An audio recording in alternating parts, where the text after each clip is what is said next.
Yeah. Don't know what the fans of Bon Jovi will think of that. It's a bit poppy, isn't it? Oh. As you play with your microphone. Yeah, but What's wrong with it? sorry, everybody. Pull down your microphone. There you go. How's that? Is that all right now? Yep. Come here. No, I think it's a good radio. It's a bit poppy though. It's not very. Sure, that's all right. Could be the Jonas Brothers. Yeah. Come here. Good weekend, Moya Brennan. Yeah, great. We were Lovely. down on Saturday night for the Donegal Person of the Year in the Bonington. There's more from Letterkenny and surrounding areas down there.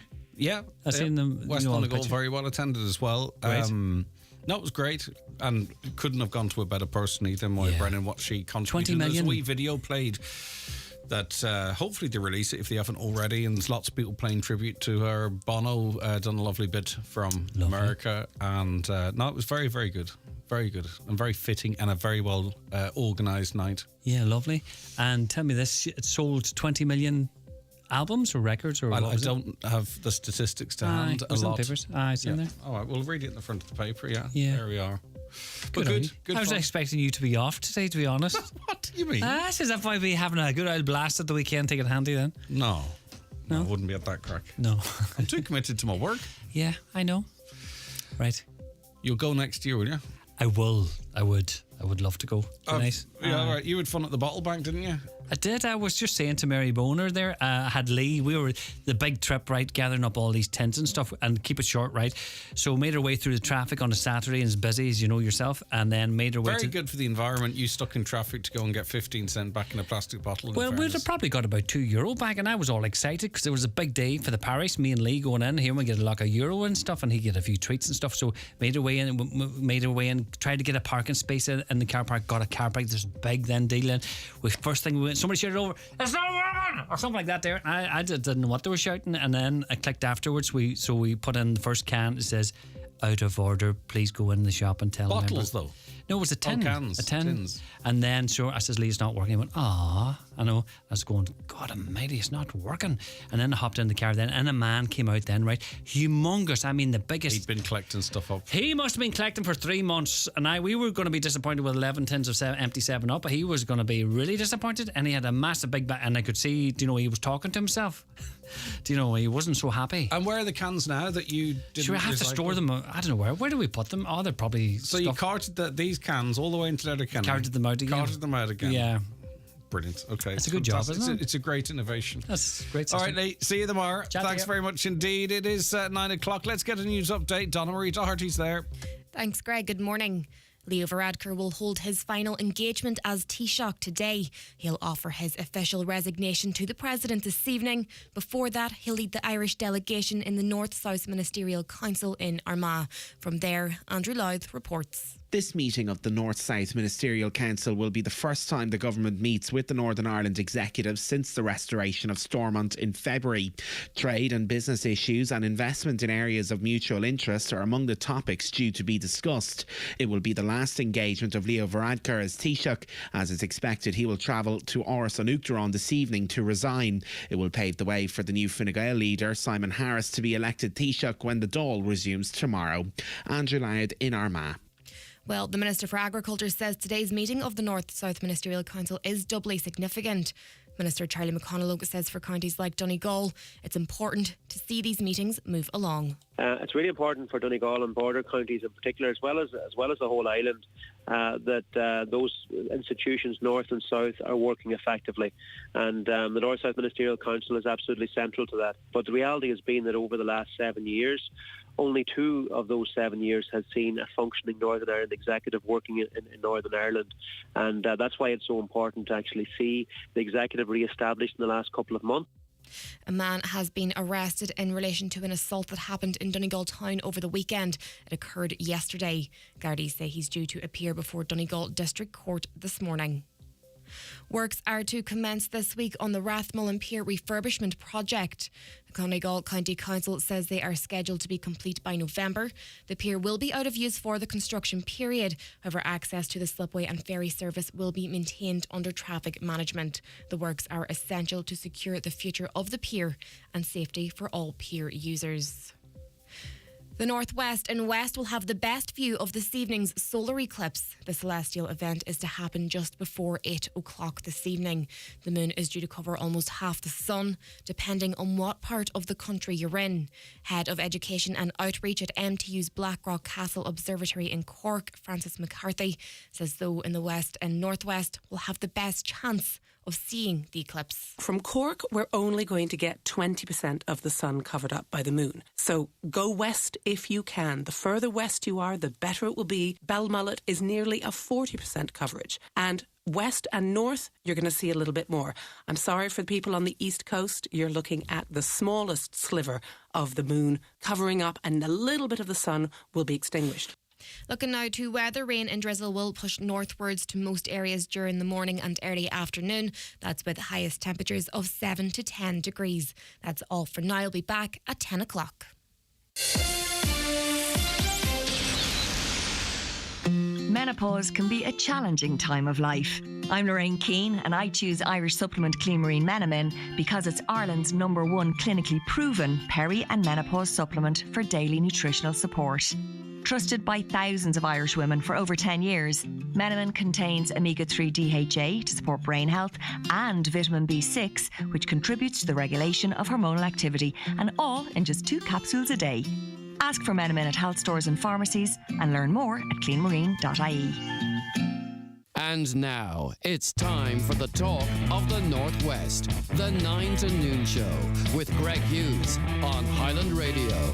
Hello, good morning to you. 6 minutes past 9 on this Monday. It is the 8th of April 2024, and you're very welcome along to the start of another week of the 9 till noon show. And thank you so much for choosing us here on Highland Radio. I hope you had a weekend that was good to you. Let us know if there's anything you want to talk about, maybe something popped up over the weekend that you think should be on the show. The lines are open for you, 086 60 25,000. Your WhatsApps and texts to that number, as you know. You can also send your WhatsApp voice notes if that suits you better. And you can give us a call as well, 074 91 25,000. And emails come into us at comments@highlandradio.com. Watch the show on your telly, your smart TV, your Fire Stick, on the YouTube app. Just type in Highland Radio Ireland.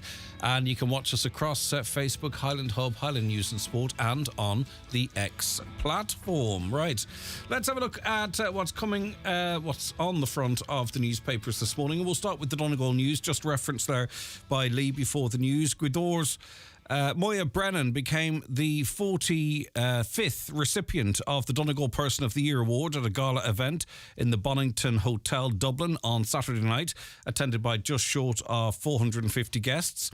Moya was joined on the night by her husband, Tim Jarvis, daughter Aisling and son Paul, together with members of the extended Brennan family, including her sisters Deirdre and Bridgine and brothers Bartley and Paul. The Celtic folk singer from the internationally known and talented musical family has had an amazing career, which has spanned 6 decades, selling over 20 million records and recording in excess of 25 albums. And a lot of that was represented on the night. There was a great video, as I said to Lee, played before Moya officially took the award. And it is clear that she's held in very high regard, not just in the music scene as well, but in other interests she has in her life. From the beginning of Moya's career with her father Leo in the Slieve Foy band, through her time in Clannad, the Moya Brennan band, and with the many groups she has been a part of and artists she's collaborated with, Moya has never forgotten her roots. And we had the pleasure of quite a long sit-down conversation with Moya at the time of her most recent birthday. And I think the video of that's still up, available somewhere or other. But she's clearly a very interesting woman, very humble too, and very nice. The Derry News this morning: attacks on buses and the fire service in Derry have been condemned. Police, I never understand the point of this. People, one of the first numbers they'll call when they're in bother is the emergency services, and then some see fit to target them as they go about their duties. Police in the city received reports of antisocial and criminal activity in Gallia over a 3-night period from April 2nd to 4th. Bins, pallets and other materials were stolen and set on fire. A window of a was smashed. I'm not sure what it was, maybe a bus.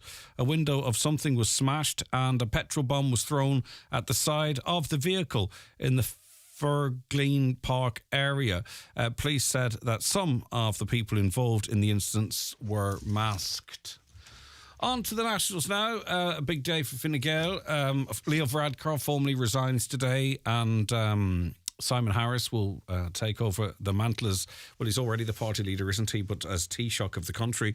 Simon Harris has asked party members for manifesto ideas to support farming and small businesses in a sign he's already gearing up for a general election. Well, he has to be, because it's next year at the very latest, less than 11 months away.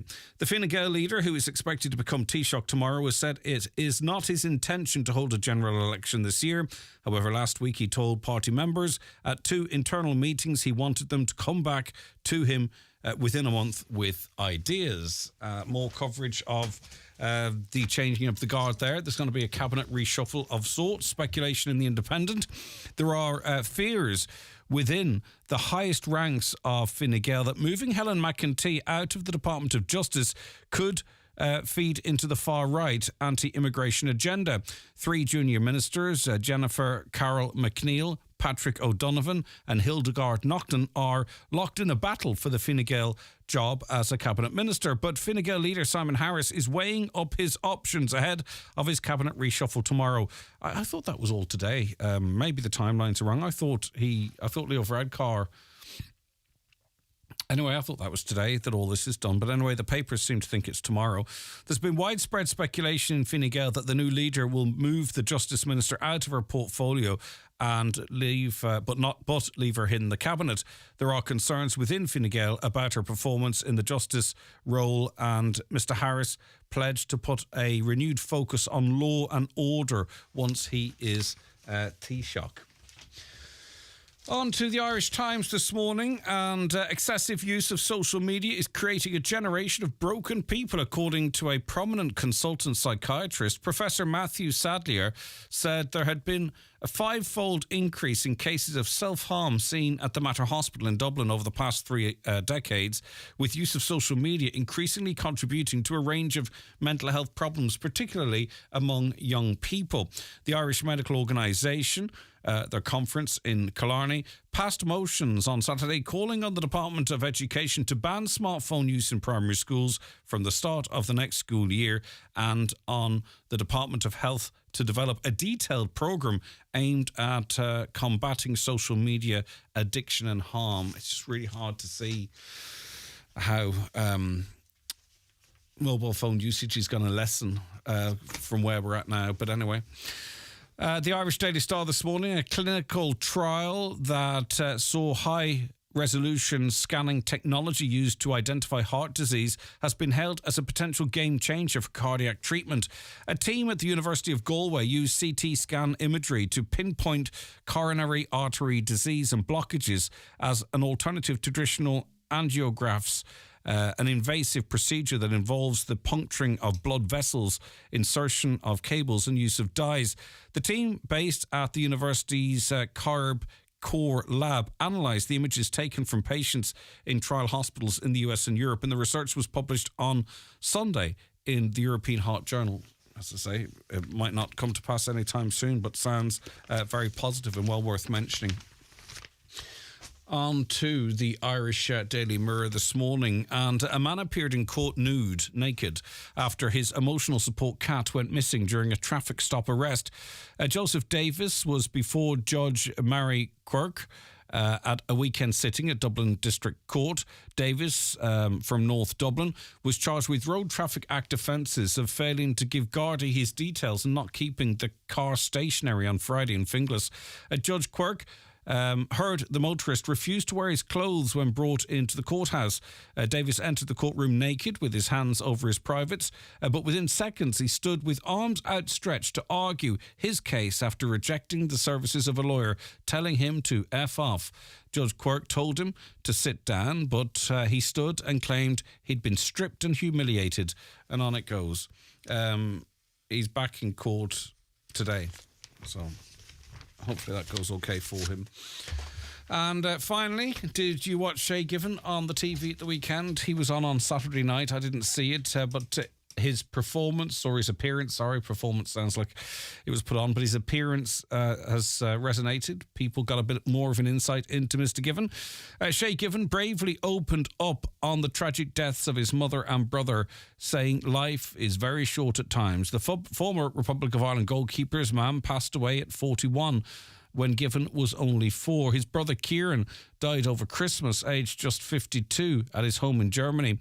And Shay's uncle passed away in December, or on December 25th, just 2 days after Kieran's death. Speaking on Saturday's Tommy Tiernan show, the ex-Newcastle and Man City star said, "I get emotional when I talk about Mum, even now. There were 6 of us, and my dad just had to get on with it." The Donegal native, who's 47, wow, I didn't realise he was quite that old, added, "My brother's passing recently was tough. For my dad, he is going to be 80 this year. It's a tough time, as you felt he was reliving losing my mum. Life is very short at times." Indeed, it is very, very, very short. And fair play to Shay for speaking out. It does help others, when they see someone that they look up to speaking about those things in reality. Okay, back with more after these. Daily newspapers are courtesy of Kelly Centra and Diner, Mountaintop Letterkenny, winner of Best Family Dining at the Highland Radio Hospitality Awards. The 9 till noon show is brought to you by Letterkenny Credit Union. Digital loans now available. Apply online or via our app today and get your loan transferred directly to your current account. I've been surfing all morning at FlemingLTD.com to find out about Fleming Doors, Fleming Steel and Fleming Coatings and their full range of products. So come surfing with me at FlemingLTD.com. Fleming, 91 48 234. In the next 15 seconds, you're going to find out where is the best place in the Northwest to buy a bed or mattress. It's Restex Beds and Furniture, Mountaintop, Letterkenny, where comfort meets style. Charge into summer with TUI. Choose from a beach cruise or city break or Mexico flying direct from Dublin. Holiday sorted. TUI, live happy. For day-to-day healthcare needs, generations have trusted the experienced staff at McGee's Chemist Letterkenny. From coughs and colds to aches and pains, from vitamin supplements to first aid essentials.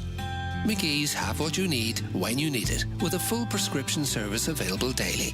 McGee's Chemist, Main Street, Letterkenny. For healthcare help and advice you can always trust.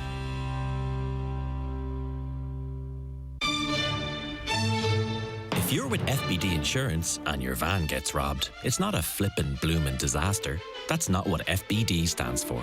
FBD stands for support. We support van owners like you by covering your work tools up to the value of €500 if they're stolen with your van. FBD Insurance. Support. It's what we do. Visit your local branch to talk to your FBD Insurance team. Requires valid van theft claim. Excludes electronics and software. T's and C's and normal underwriting criteria apply. Underwritten by FBD Insurance PLC. FBD Insurance Group Limited, trading as FBD Insurance, is regulated by the Central Bank of Ireland.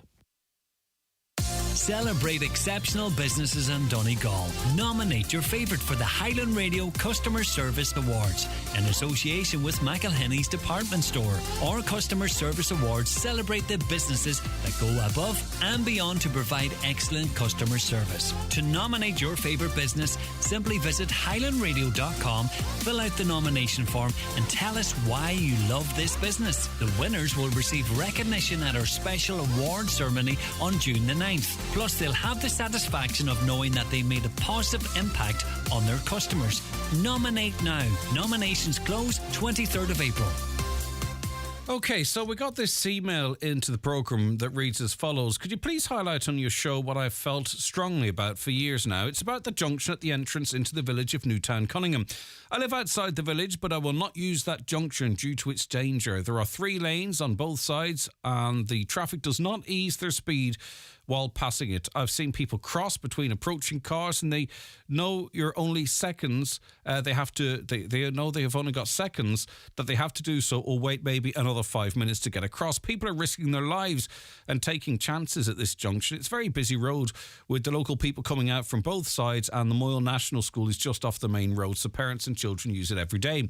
The volume of traffic has got so heavy on the main Derry to Letterkenny road and the speed of all vehicles do not ease while passing this junction. Is Is there any way this could be made safer to use and maybe put a roundabout there? It would ease the speed and make it safer for everyone. I've seen so many roundabouts in other counties where junctions are not as busy. Greg, I live locally and I will not use that junction. A lot of people go up to Curlin's and come back down around again. Maybe Donegal County Council engineers could make this a safer place for everyone. I feel fear and anxiety if I had to use it. Please see if you can find anything out about this junction. Well, we are joined on the programme now by Councillor Paul Canning. Good morning, Paul. Good morning, Greg. Can you hear me okay? Yeah, loud and clear. Good to have you on the show. Do you recognise this listener's concerns with your local knowledge? I do recognise their concerns, and they're 100% right. We have been on numerous occasions with the TII, which is the Transport Infrastructure Ireland, and they have done feasibility studies and analysis on the actual location. And unfortunately, at this point in time, it's on the long finger insofar as there's a bridge there with a crossing, and there's also the National Primary Road have certain standards of a roundabout to adhere to. Plus, the fact is there's a part of the road that needs to be realigned in the Manor Cunningham side. So all of that has to take place as the one project, so to speak. So they're not going to do ad hoc work, unfortunately. They have done surveys in relation to the actual traffic accidents, and there's a few accidents on the way out of Newton Cunningham where people run into the back of another car, which is minor. Regarding serious accidents, the count is not that big compared to the percentage of vehicles that's using it. So all of that they have put into their analysis, and that leaves you competing with other junctions. I agree with the lady. It is a very nerve-wracking junction, and people do tend to jump across between traffic. In relation to the Moyle School, a lot of people that goes to the Moyle School is on the opposite side of the road. It does need to be looked at. Now, on the other side of the coin, we are looking at an underpass to connect to a greenway that is planned for down at Newton Cunningham, the Greenwood Car Park. So there's ongoing negotiations with TII, and maybe when they're looking at that, they could look at revisit the roundabout.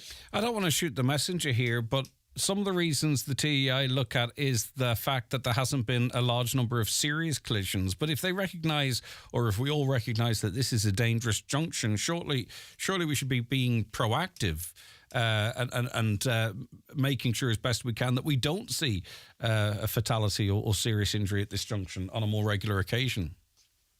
Yeah, you're again 100% right.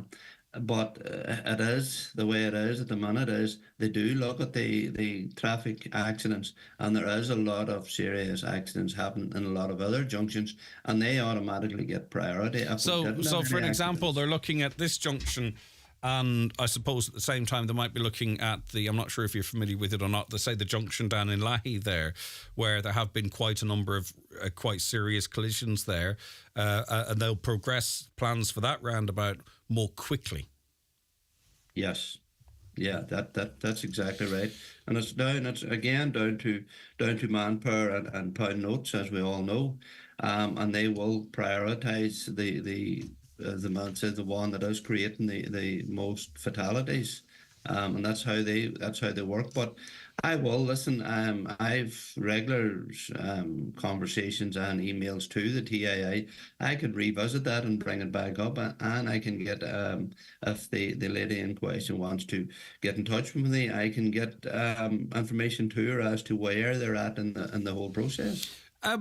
Do they attribute, or do they make a judgment on the cause of collisions? Like, would they say, right, yes, we concede the junction is dangerous, or would they say, do they go as far as to say that, well, actually it's the way people are approaching the junction or driving the junction, i.e. it's the driver's faults?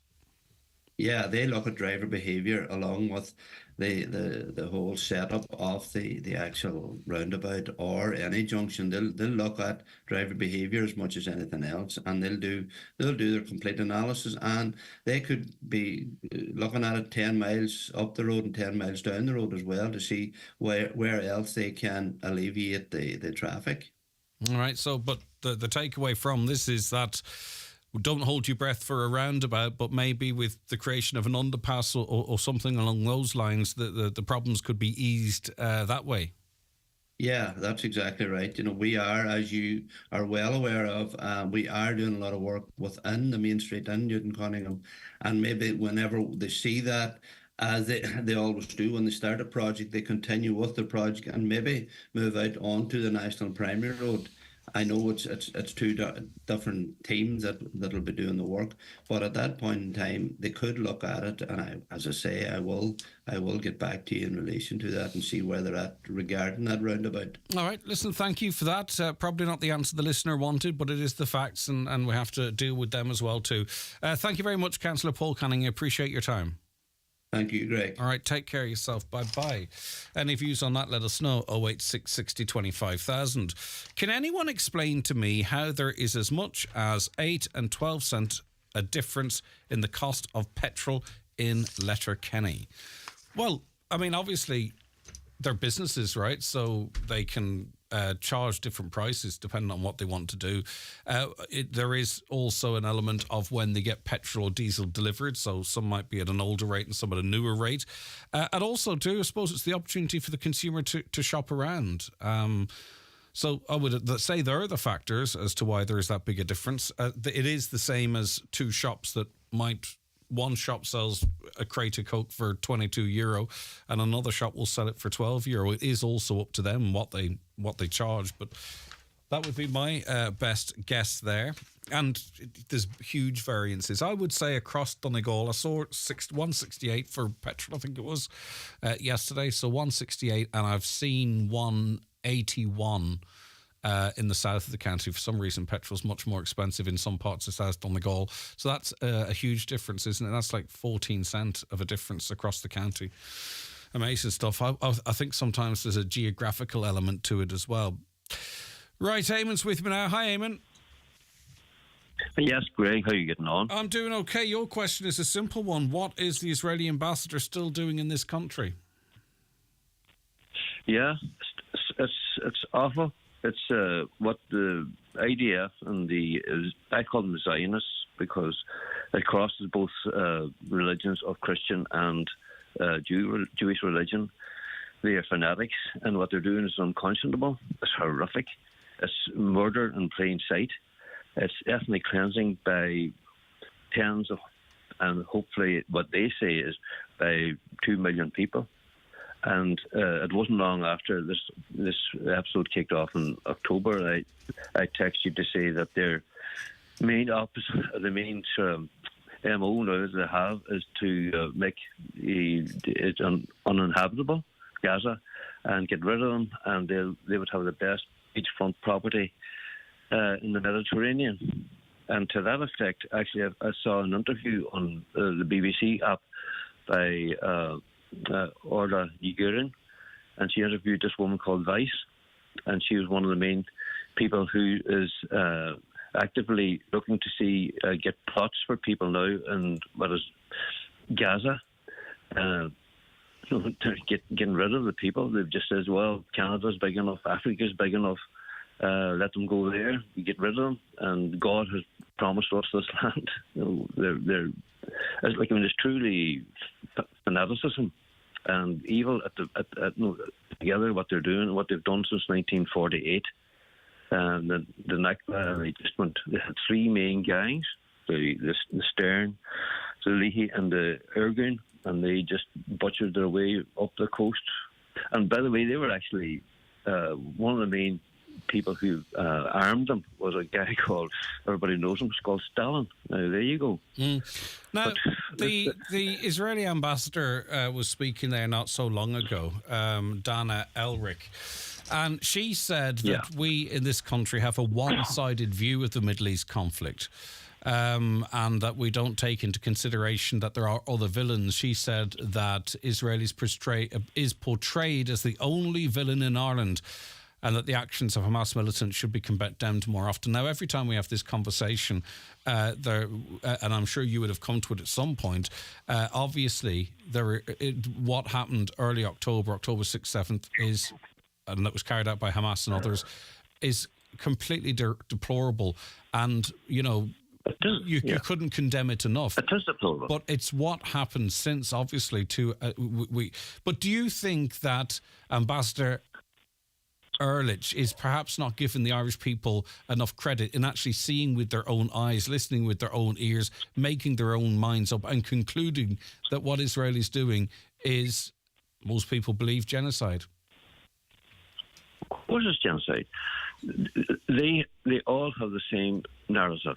Any spokesperson for the government, for the IDF, they all have the same narrative. You listen to, say, Channel 4, and they have some very excellent journalists there, broadcasters, and they can't make a pitch of it because they will not change. They just come on, and the first thing they say, October the 7th, and then we have the right to defend ourselves, and this and that, and it's just so cold, so calculating, and it's just nearly robotic. They're nearly like automatons. They just say this narrative, and they won't deviate. They will not deviate. The Israeli ambassador was disinvited from Fine Gael's Ardèche at the weekend. She was on the invite list, but in the end was not invited. And Simon Harris, he said the Irish people are repulsed by Benjamin Netanyahu's actions. Do you think that's the step in the right direction? I.e., really, I suppose the question I was going to lead on to is, what actually would expelling Ms. Ehrlich actually achieve? Well, if we did it, maybe another country that's waiting in the wings, they might do it. So it could build up to show the Americans, because don't forget the Americans, they are the main players here. And Joe Biden is a Zionist, the Clintons were Zionists, the Bushes were Zionists. And being a Zionist, they want to see the expansion of Israel. John Bolton, he was under Trump, he was the ambassador to the United Nations, which he hated, which he actually loathed the United Nations, and he was a Zionist. Because I remember saying off in one speech, he says, "I hope next year we'll be in Tehran." No, in other words, that they'll have moved there. And but this is what you're up against. So people have to do things what they wouldn't normally do, and they shouldn't be here. They don't care. They don't care about anybody's other opinion. They will do what they want. They do not want a two-state solution. No, and that just for people who I mean, Zionism, because the word's often used, and I don't often hear it explained. My understanding is Zionism has the goal of creating a Jewish national state in Palestine. So, in other words, if you were a Zionist, the way you would achieve the goal literally would be to eliminate really Palestine as it is known, and for Jewish people to live there. That's what a Zionist is. You said Biden was a Zionist. He is in favour of the two-state solution. Would that not suggest that he's not a Zionist? Well, there's people who are gathering here. Let me tell you. Let me tell you about a few politicians in America at the moment. There was three. I can't remember the woman's name. She was a congresswoman down in Florida. Kill them all. There's another guy called. These were all Republican, by the way. Andy Ogles. Kill them all. Another guy, he came out there. He was Tim Wahlberg. He came out the week before last. He says, "No, what we need is a Hiroshima Nagasaki solution here." We have had Ben Giver, that ultra right wing guy they call him, and he was even discussing the nuke option. No, where do you stop? Where do you stop? You can't give people like that credit for anything. It's amazing. You would have thought that in this day and age, just referencing his comments that you mentioned, for the congressman to call for a bomb to be dropped on Gaza like Nagasaki and Hiroshima, you would think that would encroach on some sort of a crime, if you know what I mean, to call for the mass annihilation of anyone, it doesn't matter where they're from or whatever. It would make you wonder how someone feels they can say that publicly, that it's okay. But that's what they do. That's what they do, because there are no repercussions. Nobody says anything. About a year ago, there was a Democratic congresswoman, and I think she may have Muslim origins, and she just said the phrase "from the waters to the sea," and the sanctions that she had to go through was horrible. There wasn't one word of dissent against these people. There was a congresswoman, I can't remember her name, another guy he was from Tennessee, Andy Ogles, and Tim Wahlbergs was his name, and he was the Nagasaki Hiroshima comment. There are no repercussions, because they can say what they want, because they seem to control Congress, and a lot of American politicians seem to control. Look back, there's been two high-profile murders in people who actually put forward the two-state solution. And one of them was a Swedish guy. He was a United Nations guy called, this was 1948 actually, Folk Bernadotte. And he was murdered by one of the three gangs, I don't know which one. Then if you look at one of Netanyahu's predecessors, Yitzhak Rabin, if you read up on that, he was at the Oslo Accord, and they had sort of agreed that there would be certain areas where the settlers would have to be removed, and these are mostly all illegal. They would have to be removed, and there were loads and loads of demonstrations, and they were calling him Adolf Hitler.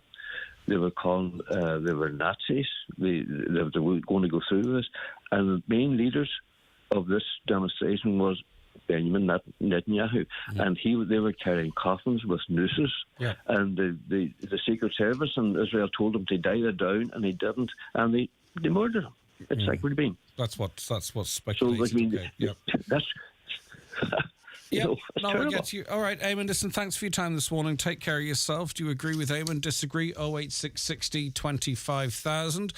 After the Holocaust, says a listener, they said it would never happen again. Then came Rwanda, and now Gaza, and everything in between. We are just just on the most basic level, that a group of humans can do any of this to another group of humans is really quite remarkable. Hi, Greg. The resident in Newtown, Cunningham, is right. Why doesn't Paul Canning and his colleagues challenge the council for the safety of his constituents? Safety precautions only come after an accident or fall lazy, uncaring politics. This somewhat talks to the power of the local authority, though that road is not really... It's the Transport Infrastructure Ireland, which is a separate entity to Donegal County Council, and that's what he has to liaise with. He can't liaise with the council on this matter to actually progress it, so to speak. Hi, Greg. They have Newton destroyed with big wide footpaths. You could land planes. They can do nothing right in this country. Okay. There should be lights at the Old Duns Junction. This must be in Letterkenny, is it? When I drive at night, I prefer to drive down Ballymacool to avoid the area. It is an accident waiting to happen. The rest of the town is lit up like a Christmas tree, so why can't something be done there? Never really felt that those two junctions that would be close to Old Duns, I thought they worked quite well, or I found they worked quite well using them, but that doesn't take away from what the listener has said. Petrol 185 in our area. It's 11 cents up since Easter. 185. So we've got petrol at 169 for definite. I saw it might want 168.9 or something like that, but let's say 169. So the dependent where you are in Donegal, a 16 cent swing in the price of petrol. 16 cent a litre. It's really quite remarkable. Okay, next guest on the way. Watch the show live now on YouTube, Facebook and at highlandradio.com. The 9 till noon show is brought to you by Letterkenny Credit Union, with monster loans available up to €60,000 for all occasions. Visit letterkennycu.ie. Sheena Noel Design, formerly the Fabric Centre, Letterkenny, is now open in Buncrana with a beautiful new studio ready to welcome you. With a vast fabric and wallpaper library, we deliver beautiful curtains, Roman blinds and upholstery. Motorised blind specialists. We have the inspiration to finish your home. Contact us on 083 3781 871 or check out our social media and website sheenanoeldesign.com for more. The iMotors really, really, really big sales event is here. With over €100,000 in reductions off our already unbeatable prices and a further €2,000 off on the day. And up to €3,000 off our EV range. One lucky person will walk away with an iPad just for test driving a car at iMotors. See you there at iMotors' really, really, really big car sale from April 8th to 14th. Charge into summer with TUI. Secure your holiday today with savings for families and adults flying from Dublin, Cork and Shannon. Holiday sorted. TUI. Live happy. Experience total relaxation in the Spa at Orchids at the Holyrood Hotel, Bundoran. Recently awarded Best Hotel Spa Getaway at the RSVP Spa Awards. Enjoy luxury spa baths, revitalising facials, rejuvenating massages, pampering body treatments, outdoor hot tub and tranquil Japanese garden. Visit on a luxury spa day, pop in for some me time or buy the perfect present with a gift voucher. Relax and let the Spa at Orchids transport you to another world. See holyroodhotel.com. Gareth here from TFS and Letterkenny. We are now taking bookings for the busy spring-summer period. If you are a business or homeowner anywhere in the northwest, let us take care of your painting, power washing and landscaping. Also, facility management, cleaning and utility needs. Call us today on 9177 660 or email accounts@tfsireland.ie. The moment you win the semis becomes the journey on the way to the final. Hands clutching hurls and a bus full of messers, making bonds that will last a lifetime. Practicing for your Irish oral on the way. What did you do this weekend? Last weekend? Every weekend? And the whole team laughing because the answer is always the same. Camogie. It's the minor moments that last a lifetime. The Electric Ireland Camogie Minor Championships. This is major. So another email from a listener. I wonder if you, your listeners, the Gardaí or any insurance companies listening to your show can help me, please. I have a 20-year-old son who's a car enthusiast, and like thousands of others around Donegal in Ireland, he would rather spend his money on his car than go out drinking. He recently purchased parts to upgrade his car, which included lowering springs for the suspension, new side skirts and an induction kit air filter for the engine, air intake, costing him €700, which sounds a lot, but he isn't a drinker and keeping his car polished and looking nice is a thing. When he told me the amount of money he spent on the parts, I was a bit taken aback, but I thought he could be spending the money on worse things. The only thing I said to him was, as long as you're insured properly, I have no problem with you modding the car. He has a full licence for 2 years and 3 years no claims bonus in his own name. He's driving a 2012 1.2 engine car and is currently insured with AXA. When he goes to meet his car enthusiastic friends, not boy racers at the weekend, 80% of the cars are modded in some way. Either lowered or side skirts or a spoiler on the boot lid, front bumper, or maybe the air filter is changed and so on. He contacted his insurance company to tell them he was thinking of modifying his car and what parts he wanted to change. His insurance company told him that they would have to cancel his insurance if he modified the car because they do not cover modified cars. He rang 6 other insurance companies looking to get quotes for insurance on his car and pretended that it was already modified. Not one company would quote him for insurance on a modified car. He came to me and he said, I can't get insurance, but I'm going to put the lowering springs and the induction kit into the car anyway. Everyone else is doing it, so why can't I? This obviously caused a huge argument in the house and is continuing to cause a cooling between my son and myself, as I won't let him modify the car until he gets insured properly. And on it goes. Now, listening to that, and with a prior look at that, was Shane Donaghy, editor of CompleteCar.ie, and he joins us in the programme. Now, there's 2 things going on here, Shane. I mean, obviously, you can understand exactly where this young lad and his mother's coming from, but then obviously then there's other factors to consider too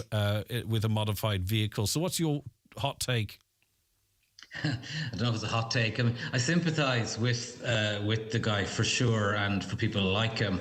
I mean, the parent clearly had an emotive slant on this and pointed out that the kid doesn't spend his money on drinking, and alluded to other things like drugs, etc. Probably, that.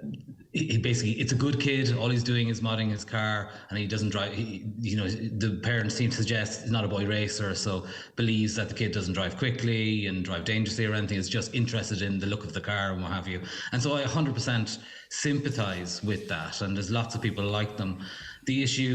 One issue is that there's a continuum of people like that. So at one end, you will have boy racers who are going out driving dangerously. And then at the other end, you have people like this who, potentially it's just because they like cars and like modifying them. Unfortunately, the Irish government and the Irish car insurance industry just doesn't care, doesn't want to know, doesn't want this at all. It's almost impossible to get insurance on a modified car. I would suggest it isn't completely impossible, but it is almost impossible, especially for younger drivers. Yeah, now, I don't want to sound like a fuddy-duddy, but here goes. I mean, obviously vehicles go through strenuous testing and what have you in terms of safety. And it is based on, the stock spring, stock suspension and what have you. Like, if you lower a vehicle, you are changing that car's performance, its handling, put on lower profile tyres. Can I say there's no doubt the car becomes less safe once it's been modified, because it has not been designed to be driven like that? No, I don't think you can be as absolute as that, actually, because in theory, if you lower a car properly and put better tyres on, then it has a lower centre of gravity and potentially better handling, potentially is safer in an emergency manoeuvre, for example. The issue is, of course, that, as you just said, the original production cars go through strict, strenuous rules and regulations and testing, whereas modifications don't. So, one person may do an incredibly good professional job of modifying a car, and then another person might not, and there's no way to certify all of that. So we don't have a way of modifying your car and then bringing it to a sanctioned organization, something like the NCT, and saying, okay, here's my modified car. Can you please check it's all okay and certify it and, say that it's okay. We don't really have a proper system to do that. And without that, I can understand where the insurance companies are coming from. And how are they to know how well a car is modified? And policies and prices and attitudes aren't really gauged on the responsible young people like the one that we're talking of here, are they? They're based, or at least we're told, they're based on sort of probability and actual claims and what have you. So that's presumably why the red flag has gone up for insurance companies on modified cars. Even in this case, though, that we have a young person that just likes the look of it. He's not there to cause any hassle. Yeah, absolutely. You're right. The prices of premiums are based on statistics, and the insurance companies have those statistics, but they also can look at those statistics and based on them go, all right, well, we're just not covering this risk because it is too big a risk. And that's clearly what's been decided with modified cars. I guess they're also trying to discourage it. There are options, though, are there? I note that, say, for instance, a company like 123, they do a black box insurance effectively. They install a monitor in your car. They don't really ask an awful lot of questions. I had an experience of going through a quote with them recently because they monitor your driving very, very strictly, your acceleration, your braking, your cornering, and your compliance with speed limits. 3 strikes, you're penalised, your insurance is cancelled. So they're perhaps less fussy in terms of the questions that they ask. Is that an option for this driver? I'm not sure if they take modified cars or not. No, that's kind of a separate thing, really. Whether you have an unmodified car or not, your driving standard, how well you drive, sticking to laws, and that is quite different. And it's quite clear that if you don't declare modifications on a car, you're potentially invalidating your insurance. So just because they don't ask a lot of questions, that's not a defense, sadly. Yeah, but what I mean is they might not be. It's not. No, I'm not suggesting for a second that you can mislead them. It's just that maybe they put more weight to the put more weight on how a car is driven rather than how it's modified. As I say, I didn't go through the questions with that level of detail. So are there any options then? Other than trying your hardest, maybe hire a broker, a specialised broker. I mean, we're unfortunately in Ireland. We're a small market. The UK is better catered for in this manner. There are specialised brokers for performance cars, young drivers, modified cars, etc. In Ireland, we don't really have as much of that. The market's much smaller. I would still suggest try and employ a broker, a specialised broker that deals with performance cars perhaps, but it won't be cheap. But it won't be completely impossible. It's not that it's illegal to modify a car in Ireland. That's not the case. Yeah. Well, it's not illegal, but the Gardaí can make a judgment on roadworthiness though, can't they? Yeah, absolutely. If you modify a car, you are responsible for its roadworthiness, as you said, and its safety and other people. Like people unmodify cars for NCTs and then remod them again, like so. Yeah, they shouldn't. That shouldn't happen. At the end of the day, actually, with any car, regardless whether it's modified or not, the person that's driving is responsible for its roadworthiness, regardless of the fact that it's just gone through an NCT or not. So, if you have a non-modified car and you crash it and you're driving around with a bumper hanging off it, you're going to be stopped by the Gardaí and penalised for that. And likewise, if you modify a car and the bumpers are too sharp or it's too low or it's scraping the ground or the exhaust is actually too loud, and I think that's quite subjective, you are opening yourself up to being stopped by the Gardaí and questioned and potentially being put off the road. So you just don't take the chance. You just want to do it properly. Yeah. And people put my understanding is, and correct me if I'm wrong, like modifying a car too can be something that's not as simple, but something like putting a tow bar on. We're talking an awful lot about modded cars for younger drives and what have you. But if you modify your car in any way, you need to inform your insurance company, don't you? Just generally speaking, for general motorists, because they do try and, in the event of a claim, they do try and insure, or they try their best maybe not to pay out the claim, some would argue. Yeah, any modifications you do on your car, regardless of whether it's for sporty reasons or not, you absolutely need to inform your insurer. There's no question of that. All right, Shane, as always, thank you very much indeed. Lovely to chat to you. That's Shane Donaghy there, editor of CompleteCar.ie. Some comments coming in on that, as you can imagine, that and much more coming up after the short break. The 9 till noon show with Letterkenny Credit Union, now offering mortgages from 40,000 to 600,000 euro with no hidden fees or transaction charges. Letterkenny Credit Union, 9102127. Are you building, rebuilding or renovating? What heat pumps or solar panels would suit your build? Come along and speak to the experts, Efficient Renewables on heat pumps and solar panels. Get advice on installation and grants available. Visit the Efficient Renewables showroom in Newton Cunningham and see these products in operation for yourself. House to Home Bridgend, Donegal. Our modest front door opens onto 2 floors of Irish-made furniture, suites, beds, mattresses, dining and occasional furniture. Step into our showroom and see how we can transform your house into a home. House to Home furniture, flooring, slide robes and interiors, Bridgend, Donegal. Looking for that Hoka experience? Try the new range at bmcsports.ie. New Arahi 7, Clifton 9 or the Eversoft Bondi 8. Step into our safe size experience so you can fit the best trainer for your foot. Let us make your trainer experience the best it can be. Brian McCormick Sports, Main Street, Letterkenny. Skoda cars are made for exploring Ireland. But let's add more style, more sexiness, more French. Skoda Fabia, Scala and Kamiq models are available in the Monte Carlo range. Black exterior details, excusez-moi, sports seats and bumpers, enchanté, and carbon decor, so chic. Order your new 2024 Skoda with more je ne sais quoi at skoda.ie. Skoda, let's explore. Your local Skoda dealer is DMG Motors, Clare Road, Donegal Town. Telephone 074 97 21396 or visit dmgmotors.ie. Highland Radio weather updates brought to you by McElhinney's. With over 50 years of serving the community in Donegal, McElhinney's is proud to be part of every moment, big and small. Support local, shop McElhinney's Bally Buffet. Right, let's take a look at that weather forecast. We're going to get the better of it, I think, for today anyway. Rain and drizzle will push northwards to most areas during the morning and early afternoon, but it will stay largely dry across this region with just a few showers. The rain will persist for much of the day. The further east you go, winds will be light and variable at first, but will increase mostly moderate to fresh north to northwest through the day. Highest temperatures of 7 to 10 degrees, so a mixture of weather this week, and I think it's going to be pretty wet as we edge into the weekend. Hopefully it's not the case, but anyway. I was in Dunn's recently and my shopping came to €52.10. This would cover me for the €10 off 50 Dunn's voucher.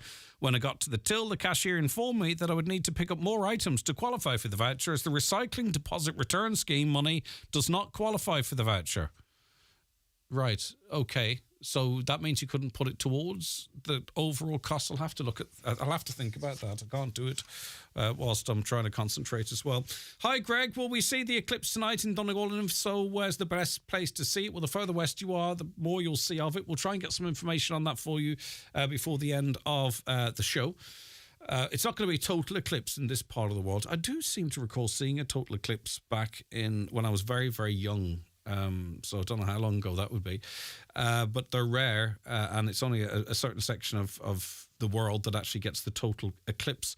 But we will see a partial eclipse if the sky is somewhat clear. I'll try and get all the information for you on that. Seriously, we are a banana republic. Think we should keep our nose out of the Middle Eastern affairs, says a listener. Great to hear that gentleman on the radio about Zionism and Israel. He is 100% right. Once people realise America is a terrorist state and behind most of, if not all wars, then that's your starting point. Anyone who disagrees is anti-Semite, racist, far right. The military-industrial complex rules and controls everything. Why are they not calling the latest Palestinian genocide what it is? Murder, in capital letters. If it was any other country doing this, the UN would be straight in after the US.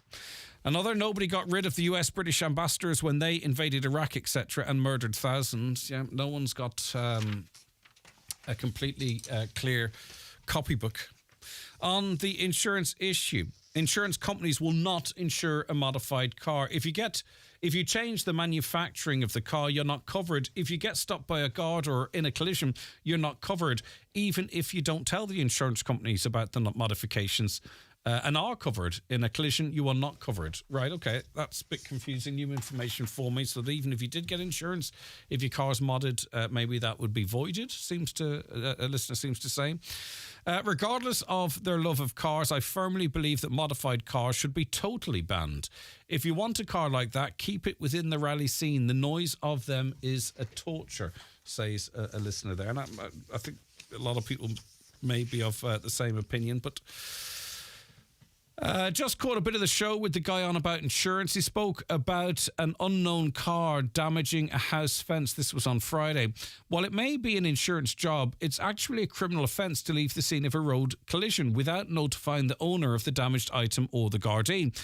It is really crucial to the safety of us all that these incidents, sorted by insurance or not, are logged with the Gardaí. It may also be a requirement of the insurance company that the claimant provides a Garda incident number, so the sooner reported, the easier to resolve. Thanks, Connell, for that. But the problem is this was a listener who has a fenced property, and wherever the property is located, cars often crash into it, but they are removed. So the owner of the fence doesn't know who's done it.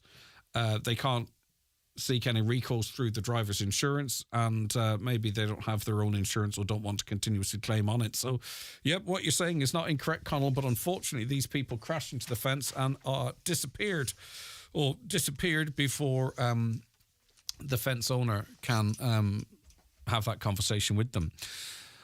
Can you please put out on your morning show, a significant amount of money was handed into Dunn's in Letterkenny on the 7th of April at 5:15. It was found at the front door, trolley bay.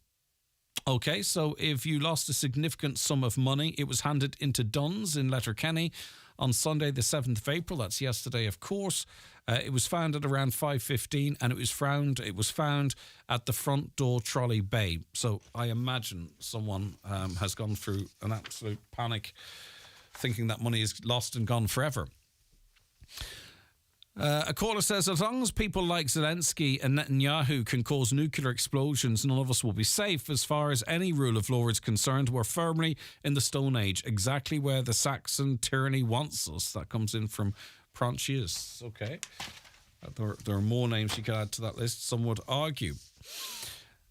We had some contact on Facebook, probably a long shot at this point, but Karen says she's looking for a 4-bed house to rent in the Inishowen area, down to 6 weeks to find one, or she will effectively become homeless. Does anyone know, or is anyone willing to rent out a 4-bed house in the Inishowen area? If you want to contact us, we can put you on to Karen there. As I say, there's a massive demand on houses, very few available, and unfortunately it seems that's only going to get worse before it gets better. All right, it is the 9 till noon show. Loads coming up in the next 2 hours, but we'll take a break now for the news and the obituary notices. The 9 till noon show is brought to you by Letterkenny Credit Union, offering low-rate car loans with fast approval. Apply online at letterkennycu.ie or in office today. If you've lost someone close and it would help to talk, why not call the Bereavement Support Line on 1-800-807077, Monday to Friday, 10 a.m. to 1 p.m. We're here to listen. Managed by Irish Hospice Foundation and supported by the HSE. All you need to make your house a home at Patterson's The Hall Lifford. From garden furniture to kitchens, sofas and dining sets, all under one roof. Need a new mattress? Why not visit our sleep centre on the first floor, with a large range of quality beds and mattresses in stock and ready for collection or delivery. Relax in our coffee shop, serving hot lunches daily. Open Monday to Saturday, 9 a.m. to 5:30 p.m. Patterson's Kitchens and Interiors, The Hall Lifford.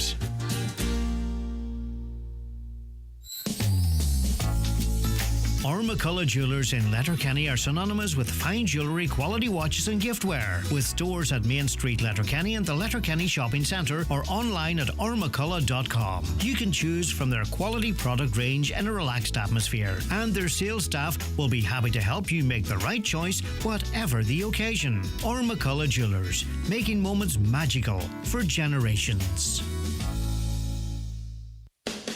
Hi folks, Paul McDevitt here, inviting you to join myself and Jimmy Stafford this Monday night for another edition of the Monday Night Sessions. On the show this week, we welcome amazing Derry singer-songwriter Roe. Local singer-songwriter Nathan Boyle will also be joining us for a chat and a few songs. And from Galway, we give a first-time welcome to Ger O'Donnell and Trevor Sexton. So, that's the Monday Night Sessions this Monday night between 8 p.m. and 10 p.m.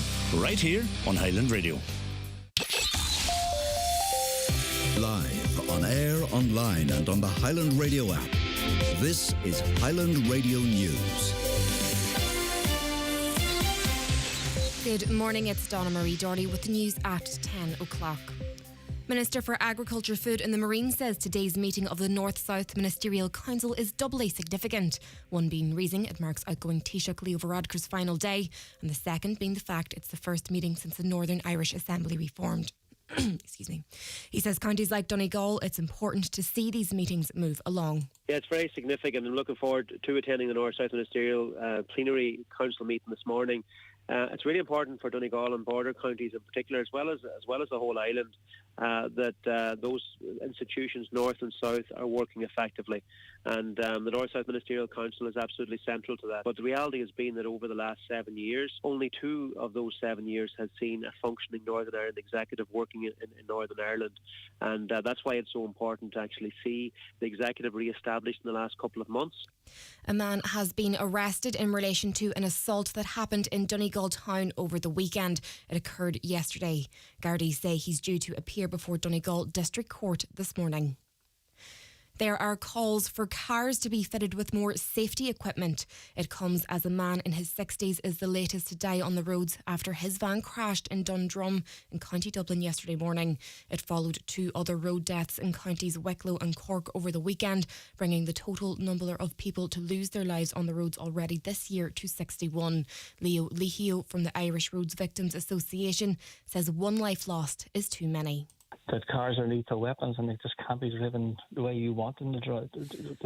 There's regulations and rules and regulations there that you have to obey, and if you obey them, people will still be alive. Works are to commence this week on the Rathmullen Pier refurbishment project. Donegal County Council says they're scheduled to be completed by November. The pier will be out of use for the construction period. However, access to the slipway and ferry service will be maintained under traffic management. Works are essential to secure the future of the pier and safety of all pier users. Paddy Cosgrave is back at the helm of Web Summit. The controversial businessman has returned to the CEO role he stood down from last year after a backlash over comments he made about the Israel-Hamas war. Announcing his return in a post on X, Paddy Cosgrave says stepping down was the first time in 15 years that he'd taken time off, saying it allowed him to reconnect with old Web Summit friends and listen to what they wanted. A partial solar eclipse will be seen in the skies tonight, with those in the west and northwest having the best chance of seeing it. From 5 to 8 this evening, the moon will cover part of the sun. A full eclipse will be seen in the US, Canada and Mexico. Francis McCarthy from MUT's Blackrock Castle Observatory in Cork is reminding people to not look directly at the sun. You stare at it, you're going to do damage to your eyeballs. You're not going to go blind, but you can damage little parts of the retina, the cells in the back of your eye. There are ways to see it by projecting it. So a pinhole camera, you find yourself a shoebox, you make a little hole in one section of it, put a bit of foil and make a little tiny pinhole. The sunlight will then go through that pinhole and make an image of the sun at the other end of the box. Senator Niall Blaney says much more can be done to achieve a cross-border basis by working with unionist politicians in the north. The European candidate met up with UUP Fermanagh general election candidate Councillor Diana Armstrong at Balik Bridge on the border. He says there's a range of issues that affect people living on both regions and that work can be done to solve these issues without sacrificing one's core political beliefs. Senator Blaney says post-Brexit trading is a mutual concern. Mutual interest from a political perspective. From the point of view of Brexit and post-Brexit and the Windsor framework, I suppose the infrastructure deficit has been there for many decades, but issues on trade and farming and the electronic travel scheme. I suppose it was natural for us to meet because I've had many meetings with unions along the border in relation to common concerns and goals, and it's really building that trust and ensuring that our society starts now to move forward as one on this island. Looking now to weather, rain and drizzle will push up northwards for most area during the morning and early afternoon. That's with highest temperatures of 7 to 10 degrees. That's all for now from Highland Radio News. Back again with headlines at 11 o'clock.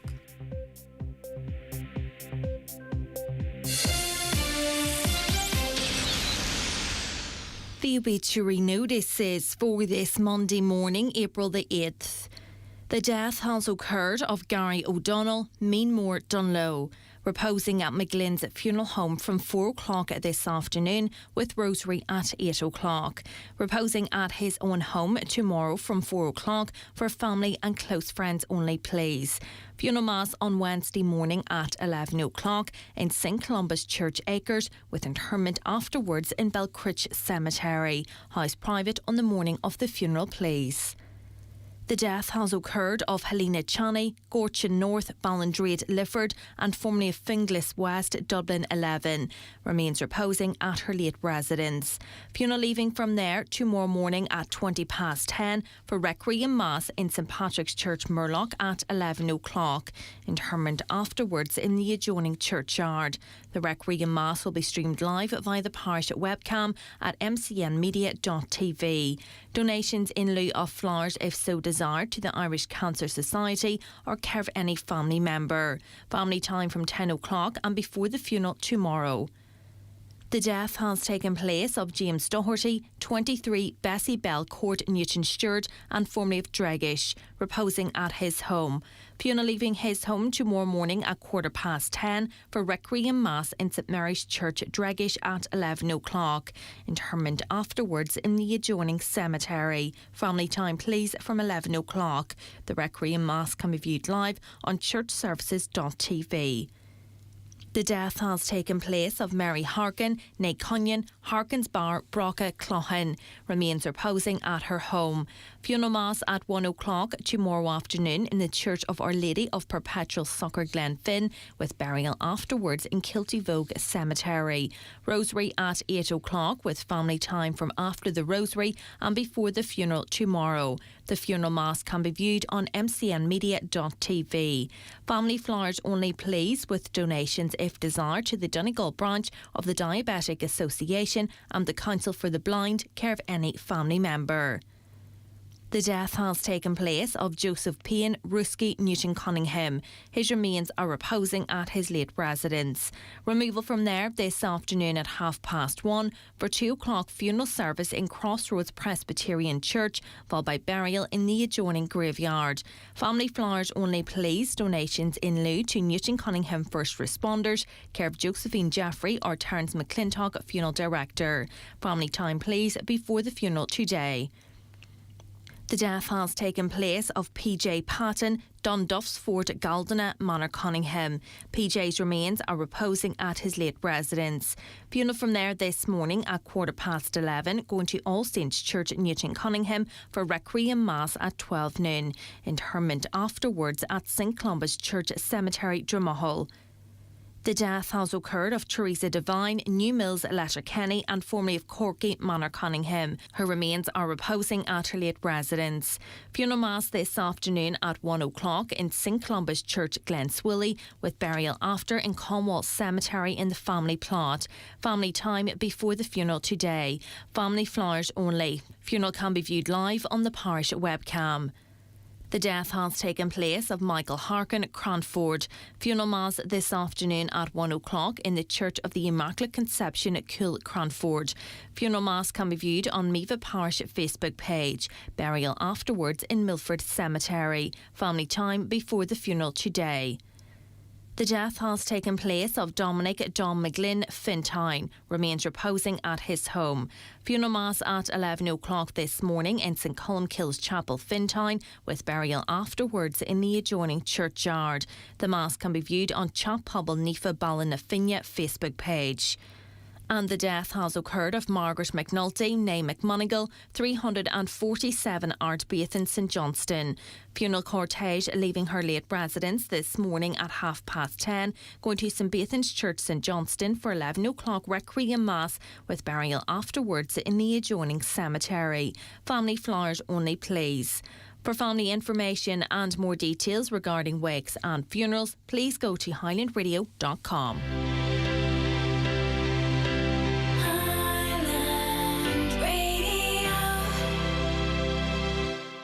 As a woman, you know your body better than anyone. But when you're looking for answers, Irish Life Health gives you access to GPs who are specialists in female health to guide you in areas like menstrual health, contraception, fertility and menopause. Our female health benefit is available on all hospital plans, like our first cover plan, from just €41.92 per month. Join today. Search Irish Life Female Health. Terms and conditions apply. Irish Life Health DAC is regulated by the Central Bank of Ireland. And now, IMRO's 2023 Best Local or Regional News Programme, The Voice of the Northwest, the 9 till noon show, with Greg Hughes. Okay, maybe you have recently done job interviews you didn't think they went too well for you, or perhaps you've a job interview coming up, or I actually know some people who don't go for jobs because they fear the job interview process. Well, we'll be talking about that in the last hour of the show. So if you have any questions about that, let us know what's the right thing to talk about and all that kind of stuff. Hopefully I'll go through most of it for you. But if you have any questions specific to that, let us know. We're going to talk also a little bit later on about, are we not very good at receiving compliments? So that's also coming up. Good morning, Greg. Just listening to your article about car insurance and modified cars. My son has his car modified. It passed the NTT last week with the modifications done on it. Did you guys say that if my son has a crash, his insurance will not cover him? Oh my God, I don't think parents realise that. Can anyone tell me what insurance companies cover modified cars, please? Now, a listener said that. The expert didn't say that. I'm not saying the listener is not an expert, but if your car passes the NCT and your insurance company is notified of the modifications, I don't see how that would how his insurance would be invalid. So if there's anything else to dig into that, I will certainly try and find out, but please don't alarm yourself because the car's passed the NCT and presumably the insurance company knows of the modifications. Just on a cursory search for insurance companies that cover modified cars, Chill Insurance has a whole section on it. Okay, Chill. They are a broker, Chill, aren't they? They're an online broker, though I don't think they insure themselves. But anyway, there's a full section on it. Thank you very much for doing the research for us. That's rubbish, Greg. Fitting a tow bar does not modify a car, as most cars are made by the manufacturer to fit an appropriate tow bar. I'm only going by the fact that my insurance was modified because I got a tow bar fitted. So that was my own experience with one insurance company. So hopefully I didn't mislead anyone there. My apologies. Completely shocked. My son's car is modified. Does this mean he's not insured in the event of a collision? That comes in from Mary in Buncrana. Maybe that's something just we need to get some absolute clarity on. You need to notify your insurance company of modifications. That is a condition of the insurance being given to you. I transferred my no claims bonus 7 years ago from my car to a Volkswagen camper van. Now I went to revert back to the car. The insurance tell me my bonus is no good. I have to start over again. Quoted over €3,000 if I can't prove that I have my driving or any driving experience. Wow, okay. Didn't realise that. You could get caught out quite easily, couldn't you? So the insurance was transferred from a car to a camper van. Went to revert back, and now effectively they've no driving experience in a car as far as the insurance company is concerned. Re-Gaza-Israel conflict. You posed the question, how can one group of humans do this to other humans? Well, we're doing exactly the same thing here in Ireland by aborting thousands of helpless, innocent babies from their mothers' wombs, believes this listener, all in the name of legal choice. Over 30,000 in the last few years. Some Mother Teresa summed it up exactly with this sentence. There'll be no peace in the world as long as a mother can kill her own child in the womb. I utterly abhor the evil in Gaza, but we in Ireland cannot stop what's happening there, but we can stop the legal abortions. That is a matter of an opinion, of course. There are a lot of people that don't believe that that's exactly what's happening, even though you firmly do, if you know what I mean. But anyway, that's your view, and it has been shared there. Letterkenny University needs a new hospital. Stop adding bits to a unit that's not fit for purpose. It needs a new state-of-the-art hospital, believes a listener. Staying with health, my own father died from cancer 20 years ago. He suffered greatly. He was in severe pain. He was on morphine for 3 months. You wouldn't let an animal go on like that. We shouldn't let people suffer. This is on the issue of assisted dying. There is a GP conference on it in Letterkenny. I think it's, well, I won't say when I think it is in case I mislead it. I'll try and find that out if anyone's interested. I don't think that with Ireland's disgraceful reputation for handling mental health, can they make an end-of-life decision for people with mental health issues.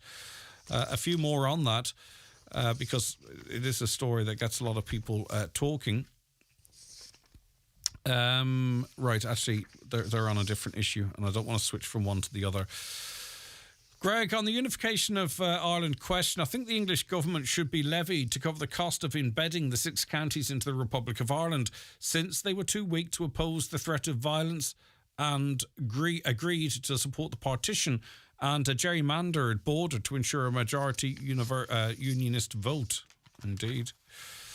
I remember a few years ago, says this listener, you couldn't renew a provisional licence unless you showed that you sat and failed a driving test. This regulation was introduced because previously you could renew your provisional licence by showing evidence that you had applied for a test. People were applying for a test and then cancelling in order to renew their provisional licence. I thought, honestly, that was still the case. Right. I know many of you are waiting to play bingo, so here are the numbers. It's time for Vision Ireland Bingo on Highland Radio. It's Monday the 8th of April. You're playing on the green sheet. The reference number is S11. It's game number 15. The numbers are 1, 67, 77, 58, 78, 6, 33, 83, 11, and finally 4. Phone your claim to 9104833 before 8 tonight, leaving your name, contact number and the name of the shop where you purchased your book, and we'll call you back the next working day. Get all your Vision Ireland bingo information at highlandradio.com. Your specialty is quality tiles, bathroom suites and wooden floors. Who is the best range of tiles in Donegal? Crawford Tiles. The best wood flooring? Crawford Tiles. The best bathroom suites? Crawford Tiles. 5-day bathroom refits? Crawford Tiles. And who's been tampering with my questions? That'll be me. Crawford Tiles, Castlefin. That'll be them. 07491 43942. At Hickey Clark and Langan Insurance Brokers, they compare quotes from all the leading insurers, so you get a great price. Home, motor and van, farm, holiday home, travel and liability insurance, they quote them all. So if the worst happens, you're covered. For a competitive insurance quote today, call Hickey Clark and Langan on 9126688 or pop into their office at Ballymacool, Letterkenny. Hickey Clark and Langan General Insurances Limited, trading as Hickey Clark and Langan, is regulated by the Central Bank of Ireland.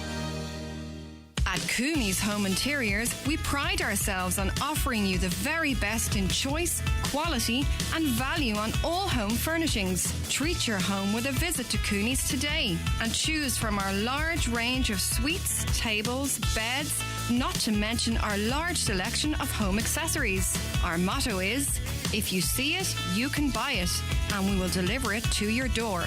Cooney's Home Interiors, Letterkenny Retail Park. Style and perfection at incredible value.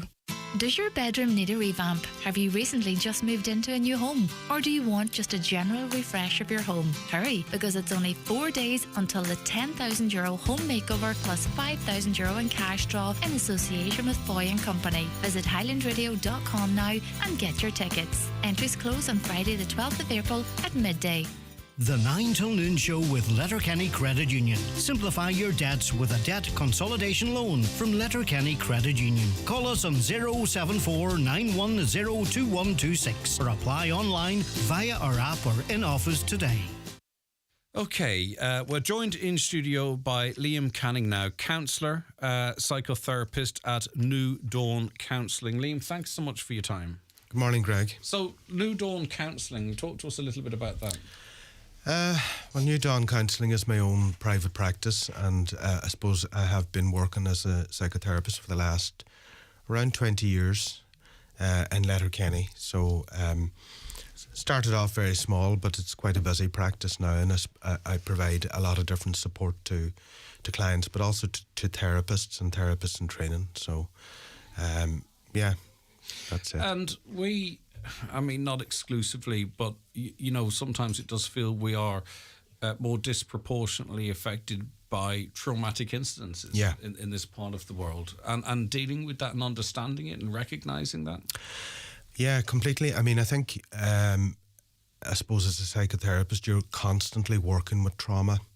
I think it's a word that's used a lot and not fully understood.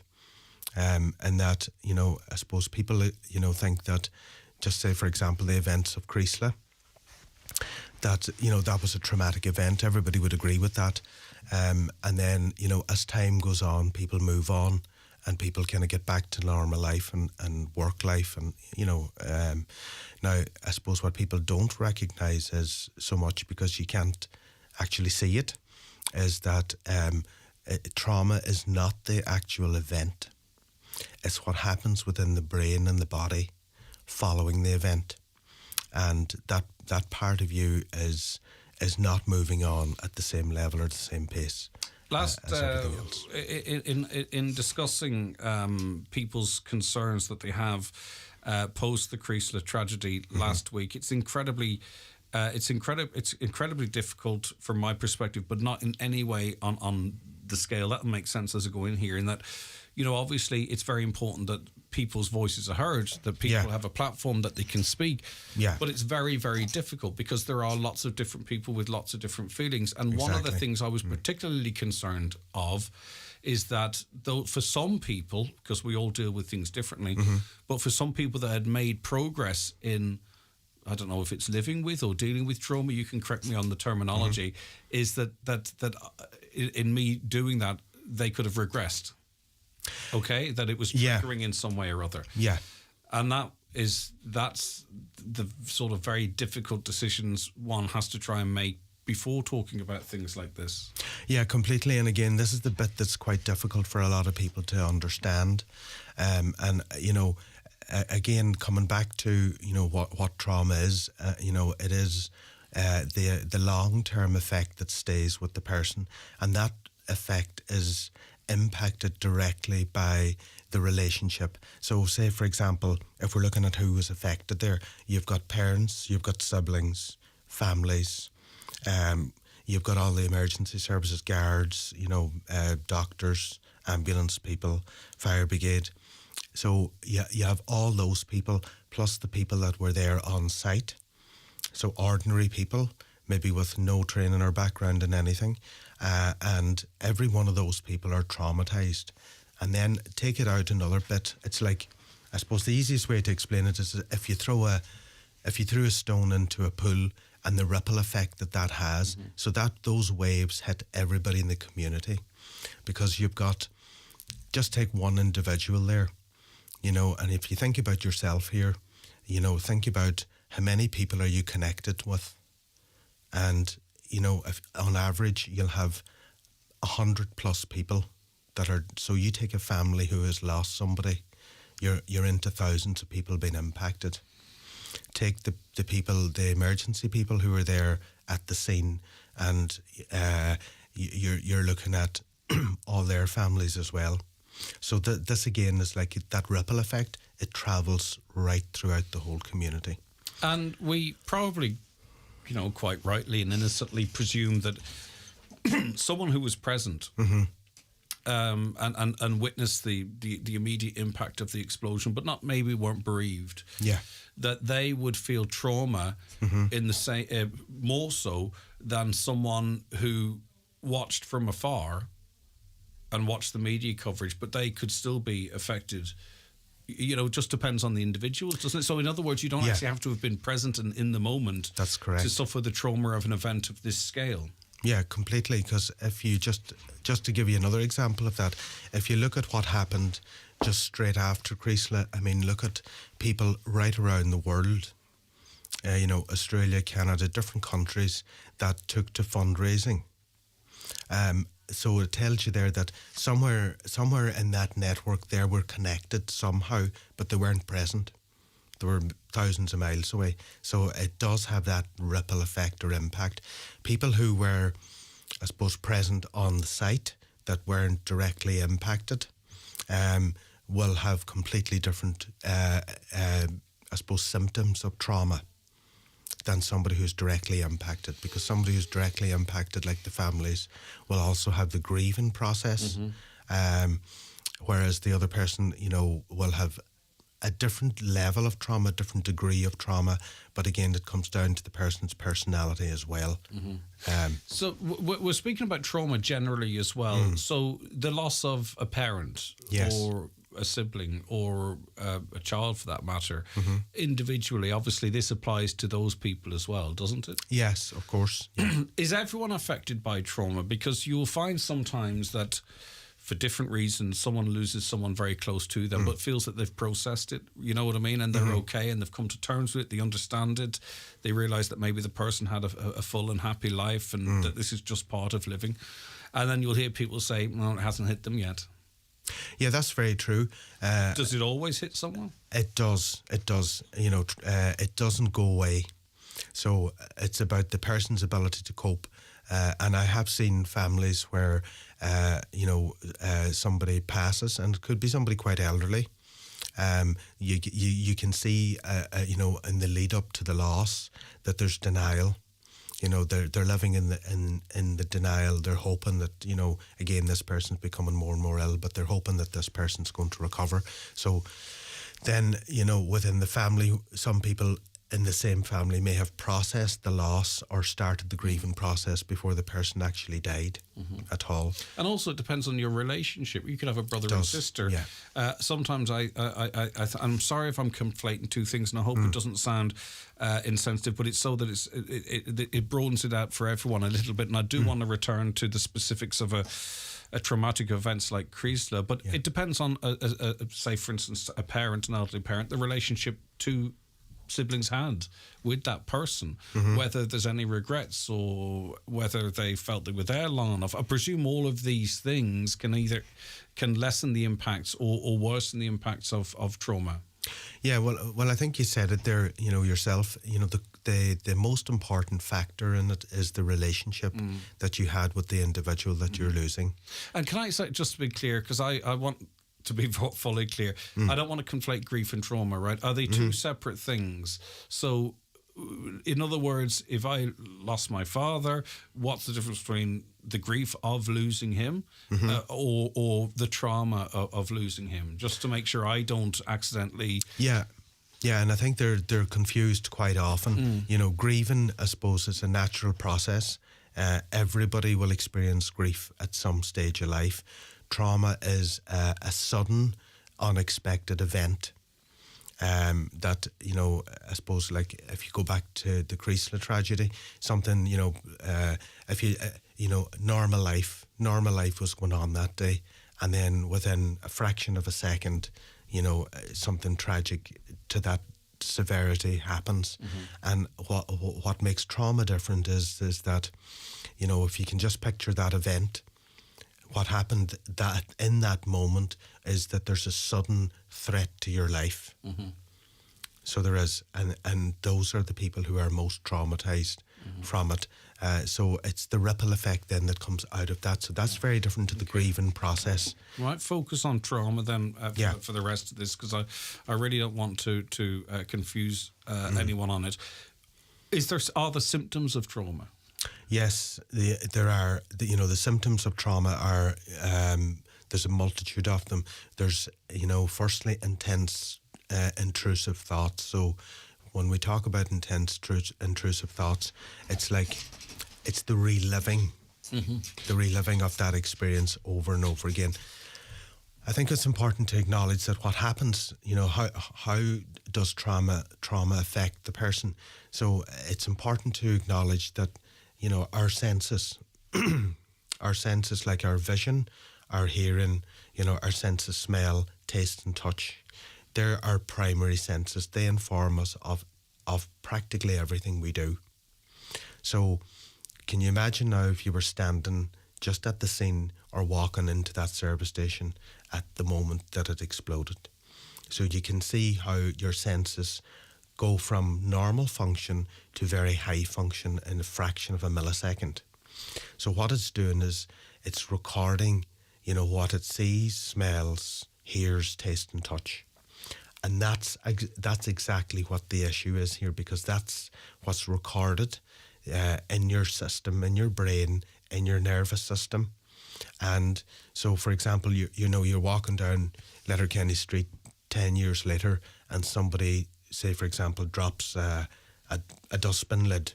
So a loud bang will automatically flood your body and bring you right back to that experience, and you have no control over that. Does time, like, say, for instance, someone had an incredibly traumatic experience without talking through it with someone like yourself or being equipped to understand and maybe deal with it, does trauma ease with time, generally speaking? Well, I think, you know, everything gets better with time. But I think, you know, sometimes it depends on the personality of the person. People are very good at parking things and putting them away and not talking about them.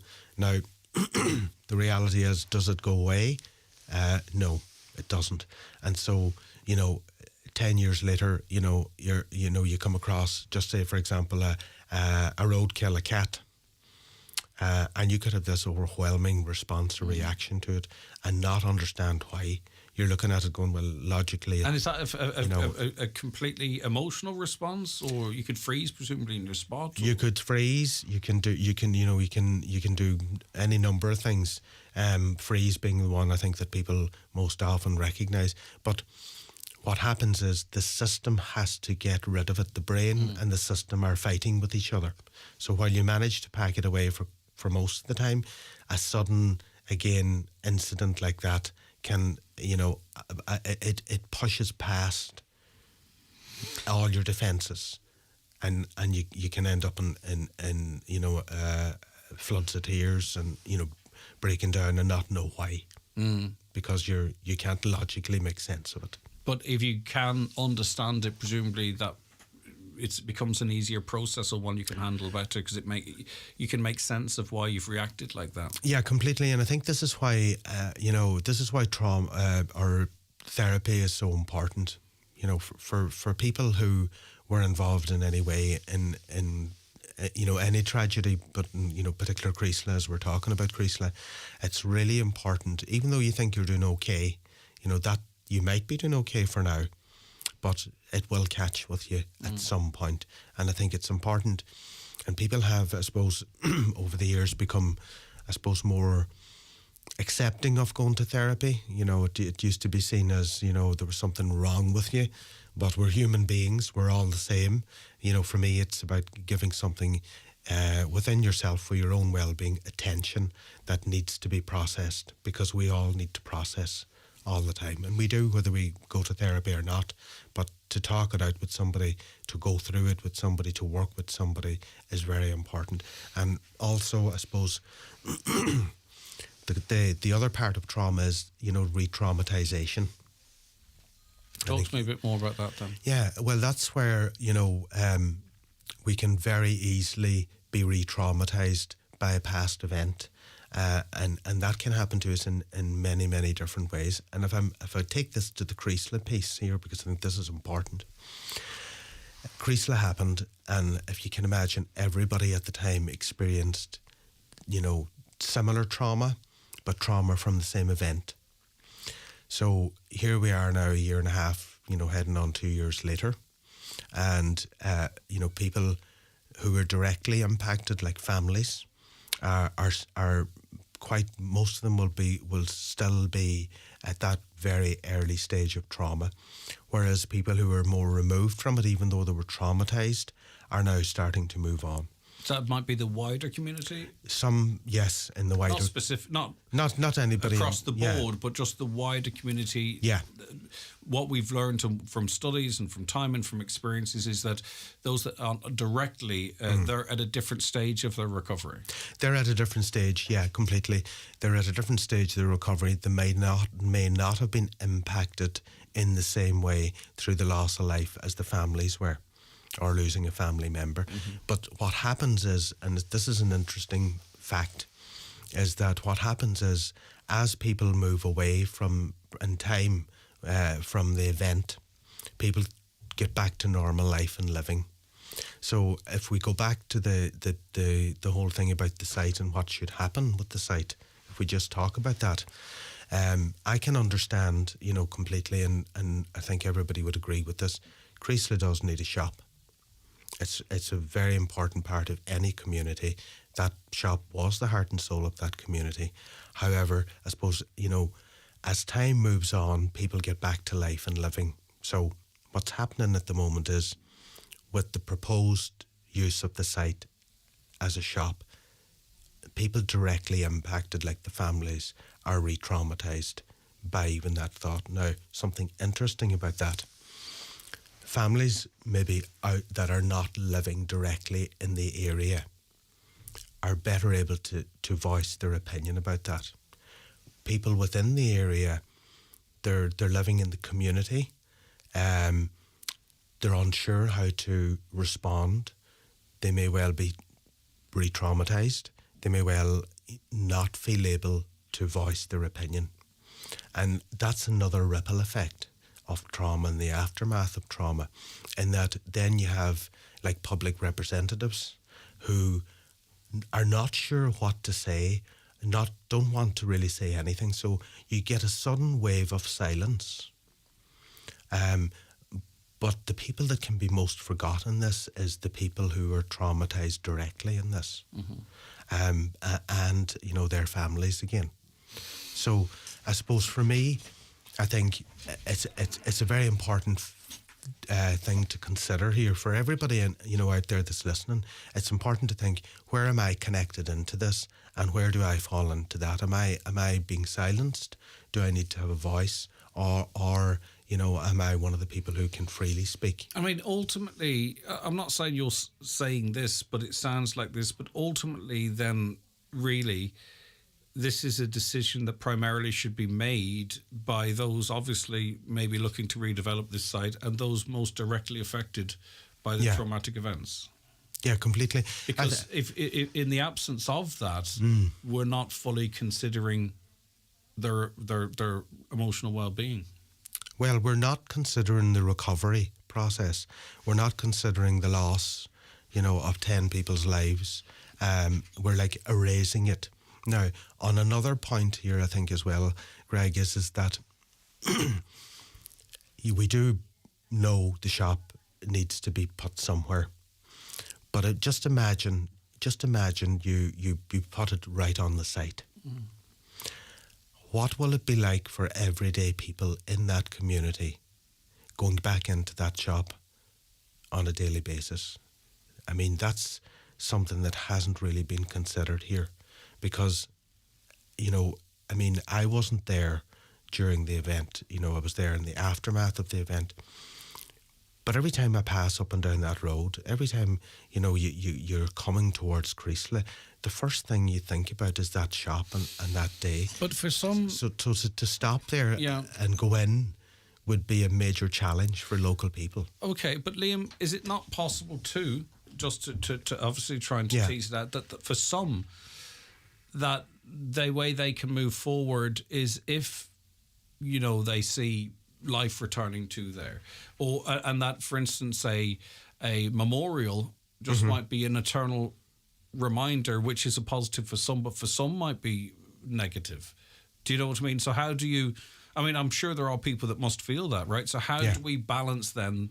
How do we balance what the right thing to do is?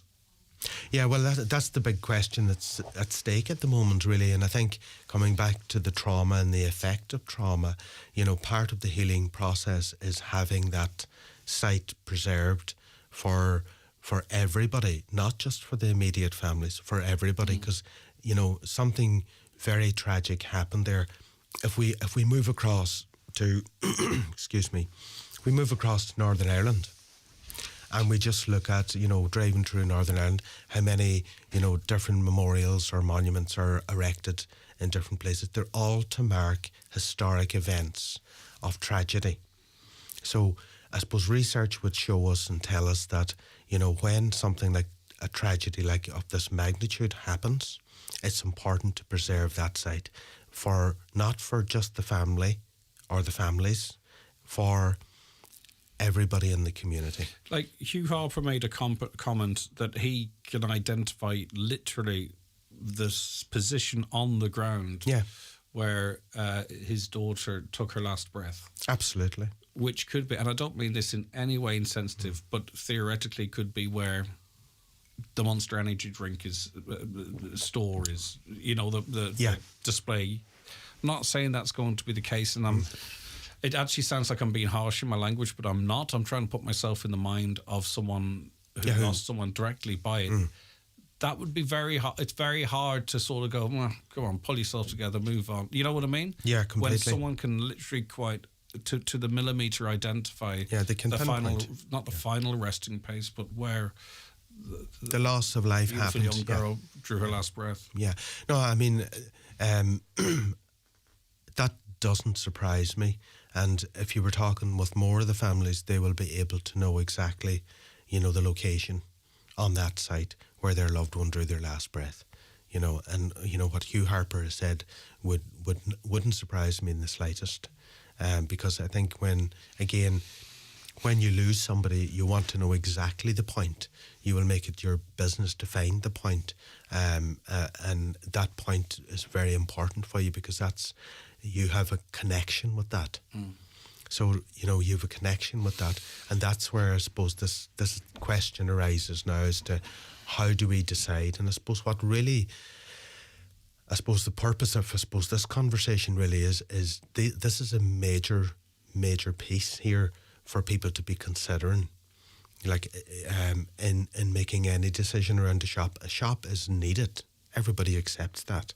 That shop was the hub of the community, but even if it was built to to a better spec than what it was, it will now not be the hub of the community in that location. Do you think? Yeah, I know from 20 odd years of experience of working with trauma.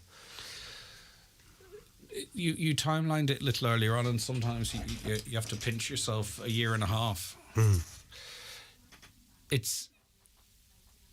Would this be a different conversation if it was 2.5 years, 3.5 years? No. So the timing's irrelevant, not irrelevant, or less relevant than one might think. Yeah, no, the time with time people heal, but you know the healing process is dependent largely on what happens here going forward. The re-traumatization is what we don't want to happen here. Yeah. So this is, the site will 20, 30, 40 years be a very important part of our history, our grieving process, our way of managing our traumas.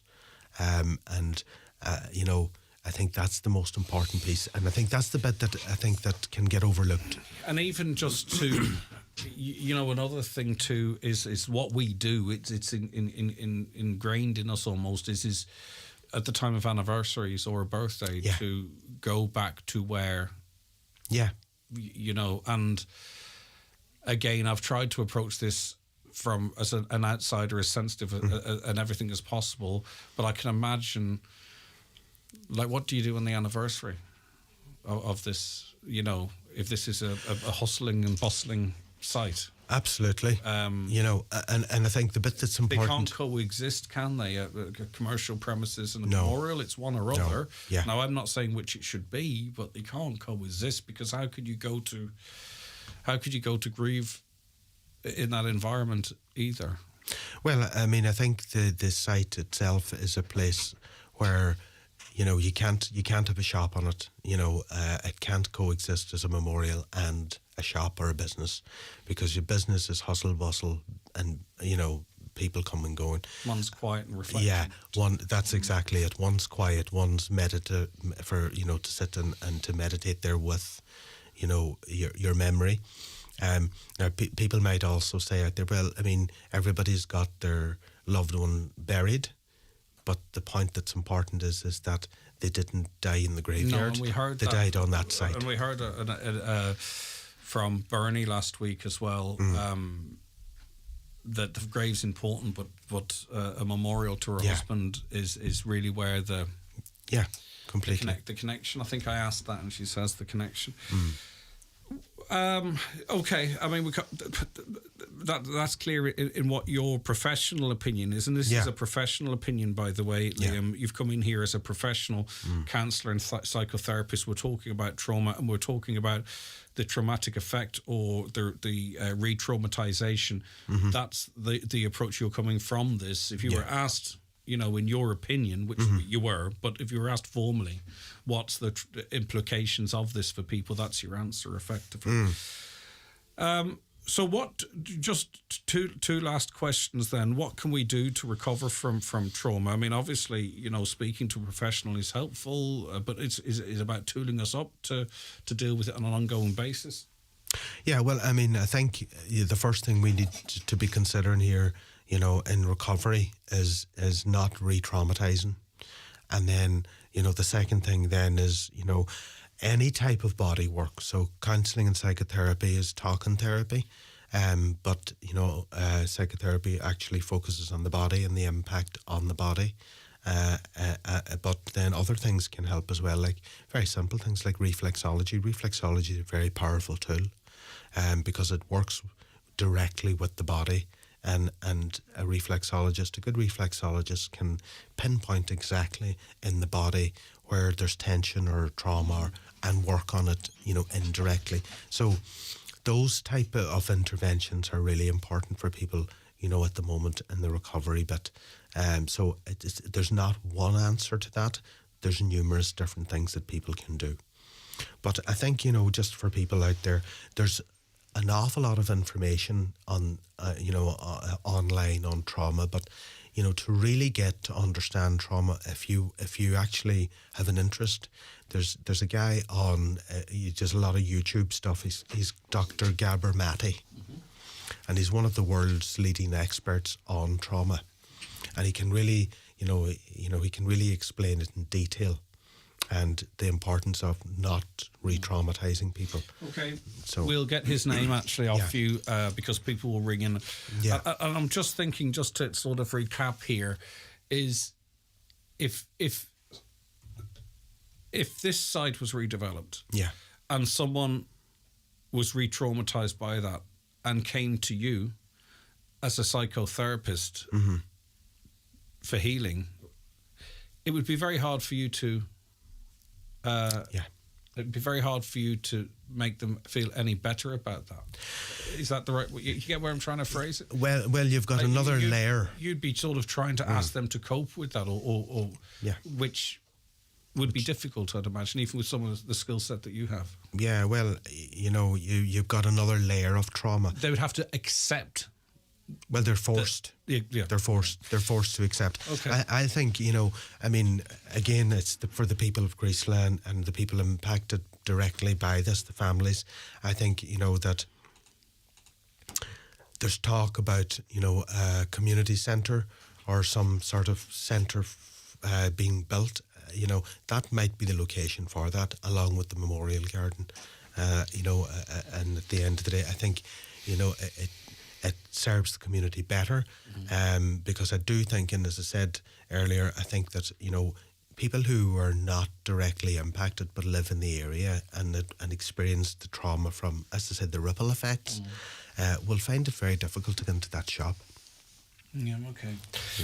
Liam Canning, counsellor, psychotherapist at New Dawn Counselling. Presumably people can search New Dawn Counselling. They can, yeah. Okay, yeah. Right, all right. Listen, thanks for your time, Liam. I do Thank appreciate you, it. We'll be back with more after these. Thanks. Sleep under the stars at one of Ireland's top glamping destinations, Lochmardle Lodge in South Donegal, offering lakeside eco lodge with luxury yurts and shepherd's huts. Perfect for a family getaway or a romantic escape. Get 10% off with discount code MARDLE for bookings made by end of April. To book, call 086 02 33360 or visit lochmardleglamping.ie. When it's time for confirmation or first communion, it's time for a trip to Watson Menswear, Letterkenny. Choose from a great selection of top label, casual and formal wear. Suits with matching shirts and ties, blazers and jackets. Also denims, chinos and footwear from big names like Diesel, 1880 Club and Tommy Bow. Stand out on the big day at Watson Menswear. Open 7 days a week on Main Street, Letterkenny and watsonmenswear.com. Measles is highly infectious and can be serious. About 1 out of 5 people who get measles will be hospitalised. The best protection against the measles is vaccination. If you or your child missed the MMR vaccine, the HSE is now offering a free catch-up programme for children and eligible adults. And once fully vaccinated, you're protected for life. To find out how to get your vaccine and to book an appointment, visit hse.ie/measles. From the HSE. Get ready to experience the ultimate tribute to the King of Rock and Roll. The Elvis Spectacular Show is coming to Encourage Hotel on Saturday, April 27th. Tickets priced at €25 are available from Eventbrite and Encourage Hotel reception. Join Inishowen Co-op for their massive annual home build show at Inishowen Gateway Hotel, Buncrana on Saturday, April 13th from 11 to 5 p.m. Meet the suppliers for expert advice on solar energy, heating, interior design, flooring, paint, insulation, plumbing and all your home build needs. Expert speakers and Micah supports available on the day from Inishowen Development Partnership. Don't miss Inishowen Co-op home build event Saturday, April 13th, Inishowen Gateway Hotel. See Facebook for details. The 9 till Noon Show is brought to you by Letterkenny Credit Union. Digital loans now available. Apply online or via our app today and get your loan transferred directly to your current account. The 9 till Noon Show is brought to you by Letterkenny Credit Union with monster loans available up to €60,000 for all occasions. Visit letterkennycu.ie. Here at Tesco Mobile, we've gone and opened a new phone shop in Letterkenny High. A great wee spot now for a few good deals, like saving €320 when you buy the iPhone 13 for €129.99 on our €35 plan high. So why not stop in and say hello to Tesco Mobile High. This is Supermarket Mobile. Applies to new bill pay customers on our €35 per month plan. 24-month contract offer ends 1st of May 2024. T's and C's apply. See tescomobile.ie. Refresh your shoe wardrobe with the latest arrivals from Green Shoes, bringing you the latest styles from top brands such as Riker, Birkenstock and Wonders. Also New Balance, Bugatti, XTI and many more. Step into style this season with Green Shoes, Market Square, Letterkenny Shopping Centre and Fulcara, or at greenshoes.com. One for all and Shop LK cards accepted.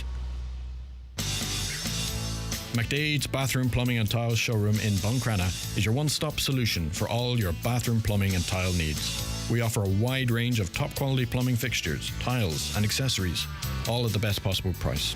Our experienced plumbing experts will help you choose the right products for your bathroom, renovation, new construction or remodelling project. Visit McDade's Bathroom Plumbing and Tiles in Buncrana and see why we are the best choice for all your bathroom and plumbing and tile needs. Hi folks, Paul McDevitt here, inviting you to join myself and Jimmy Stafford this Monday night for another edition of the Monday Night Sessions. On the show this week, we welcome amazing Derry singer-songwriter Roe. Local singer-songwriter Nathan Boyle will also be joining us for a chat and a few songs. And from Galway, we give a first-time welcome to Ger O'Donnell and Trevor Sexton. So, that's the Monday Night Sessions this Monday night between 8 p.m. and 10 p.m. right here on Highland Radio. Highland Radio weather updates with McElhenny's. Support local at McElhenny's. With 53 years experience in fashion, beauty and home, we're here for you. Plus, enjoy M-Card rewards when you shop in-store at McElhenny's Ballybuffet. Okay, it's going to stay largely dry across the region today. The further east you go, though, rain will persist for much of the day. So the further west you are, the less likely you are to see rain. Temperatures 7 to 10 degrees. Okay, so some absolute clarity on motor insurance and the validity of it if you've modified your car. So we checked out with Chill Insurance. They're a big broker. If you're planning on insuring or modifying a car or are about to modify your current vehicle in any way, then you need to tell your insurer straight away. If any modifications have been made to your car, either by you or a previous owner, then this will impact on the cost of your cover. The insurer may request proof that the modifications were carried out professionally and that they were subsequently tested and don't impact the safe use of the vehicle. The cost of the modifications will also need to be disclosed so that this can be considered as part of any replacement repair in the event of an accident or theft. If you fail to notify your insurer of any modifications to your vehicle when taking out cover, then this will be an issue if you need to make a claim.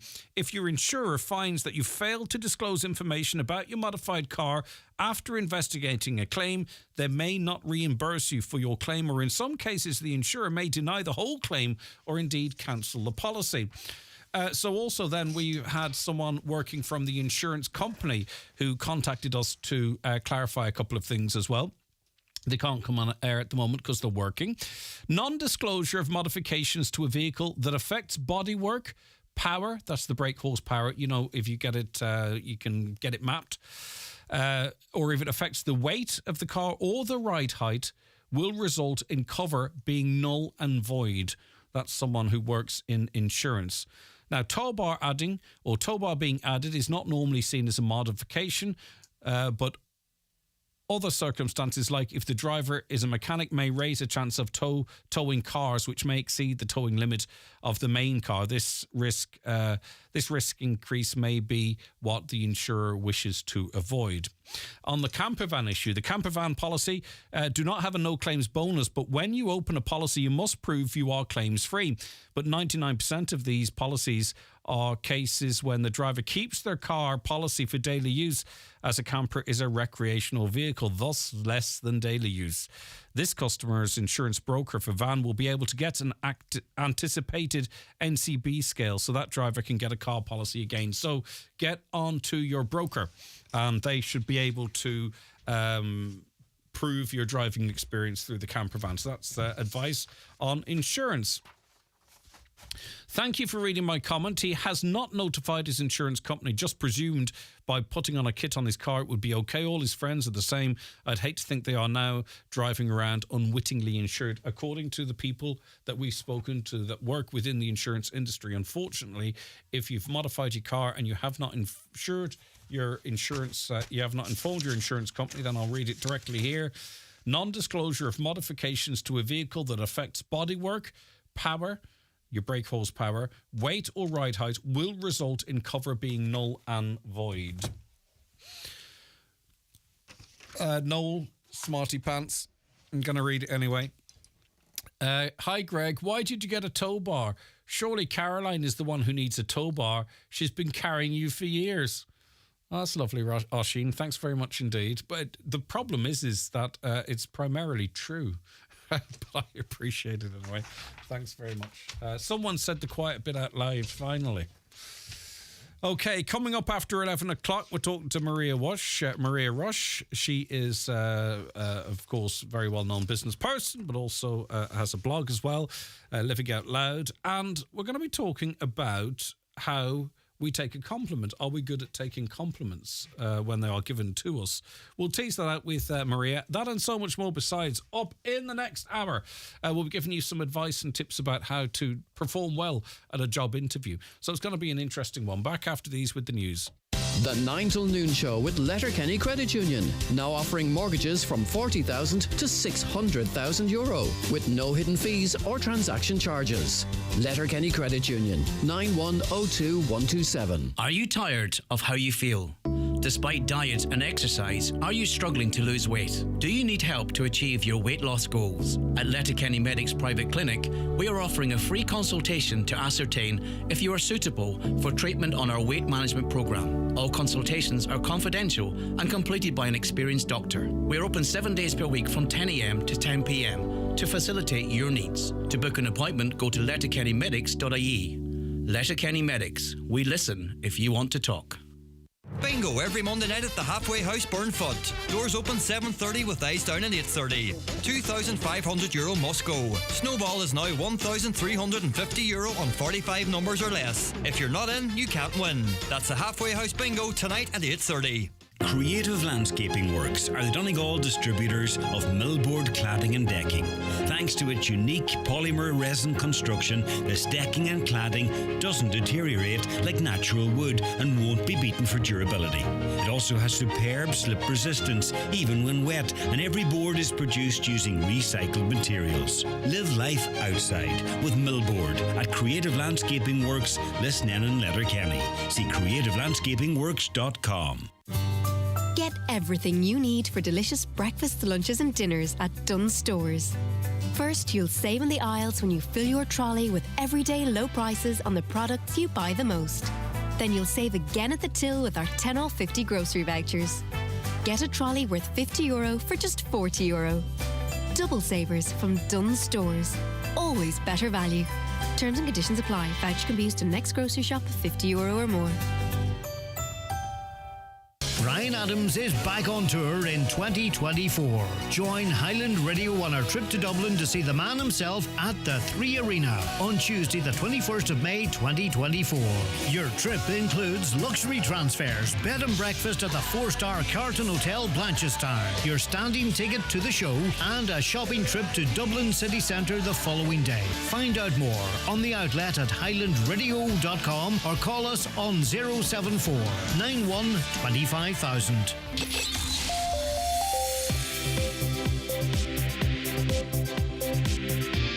With all the stories that matter across the Northwest, it's Greg Hughes on the 9 to Noon Show on Highland Radio.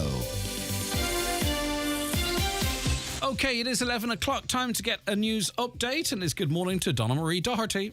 Thanks, Greg. Good morning. A 35-year-old woman from Strabane has passed away following a collision on the A5 yesterday. Una Burns was driving a white Seat Leon on the Victoria Road when it left the carriageway close to the junction with the Grange Foyle Road at around 1:40 p.m. She was pronounced dead at the scene. The road has since reopened and PSNI are appealing for information or dashcam footage to assist with investigations. The Minister for Agriculture, Food and the Marine says today's meeting of the North-South Ministerial Council is doubly significant. One reason being it marks outgoing Taoiseach Leo Varadkar's final day, and the second being the fact that it's the first meeting since the Northern Irish Assembly reformed. He says for counties like Donegal, it's important to see these meetings move along. €1.2 million worth of Cultivate loans for farmers in Inishowen were granted by the credit union since mid-2022. There's been a surge in the number of farmers taking out such loans, with 50 million loaned nationally last year. Cultivate Credit Union's 2023 annual review found that May seen the most applications. Brendan Malone, the operations manager with Inishowen, says farmers can find support at their credit union, especially with weather pressures. A man has been arrested in relation to an assault that happened in Donegal town over the weekend. It occurred yesterday. Gardaí say he's due to appear before Donegal District Court this morning. Senator Niall Blaney says much more can be achieved on a cross-border basis by working with unionist politicians in the north. The European candidate met with UUP Fermanagh general election candidate Councillor Diana Armstrong at Balik Bridge on the border. He says there's a range of issues that affect people living in both regions and that work can be done to solve these issues without sacrificing one's core political beliefs. Senator Blaney says post-Brexit trading is a mutual concern. And finally, there are calls for cars to be fitted with more safety equipment. It comes as a man in his 60s is the latest to die on the roads after his van crashed in Dundrum in County Dublin yesterday morning.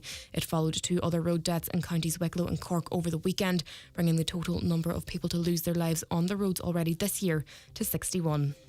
That's all for now from Highland Radio News. Back again with news headlines at 12. All right, Donna Marie, thank you very much indeed.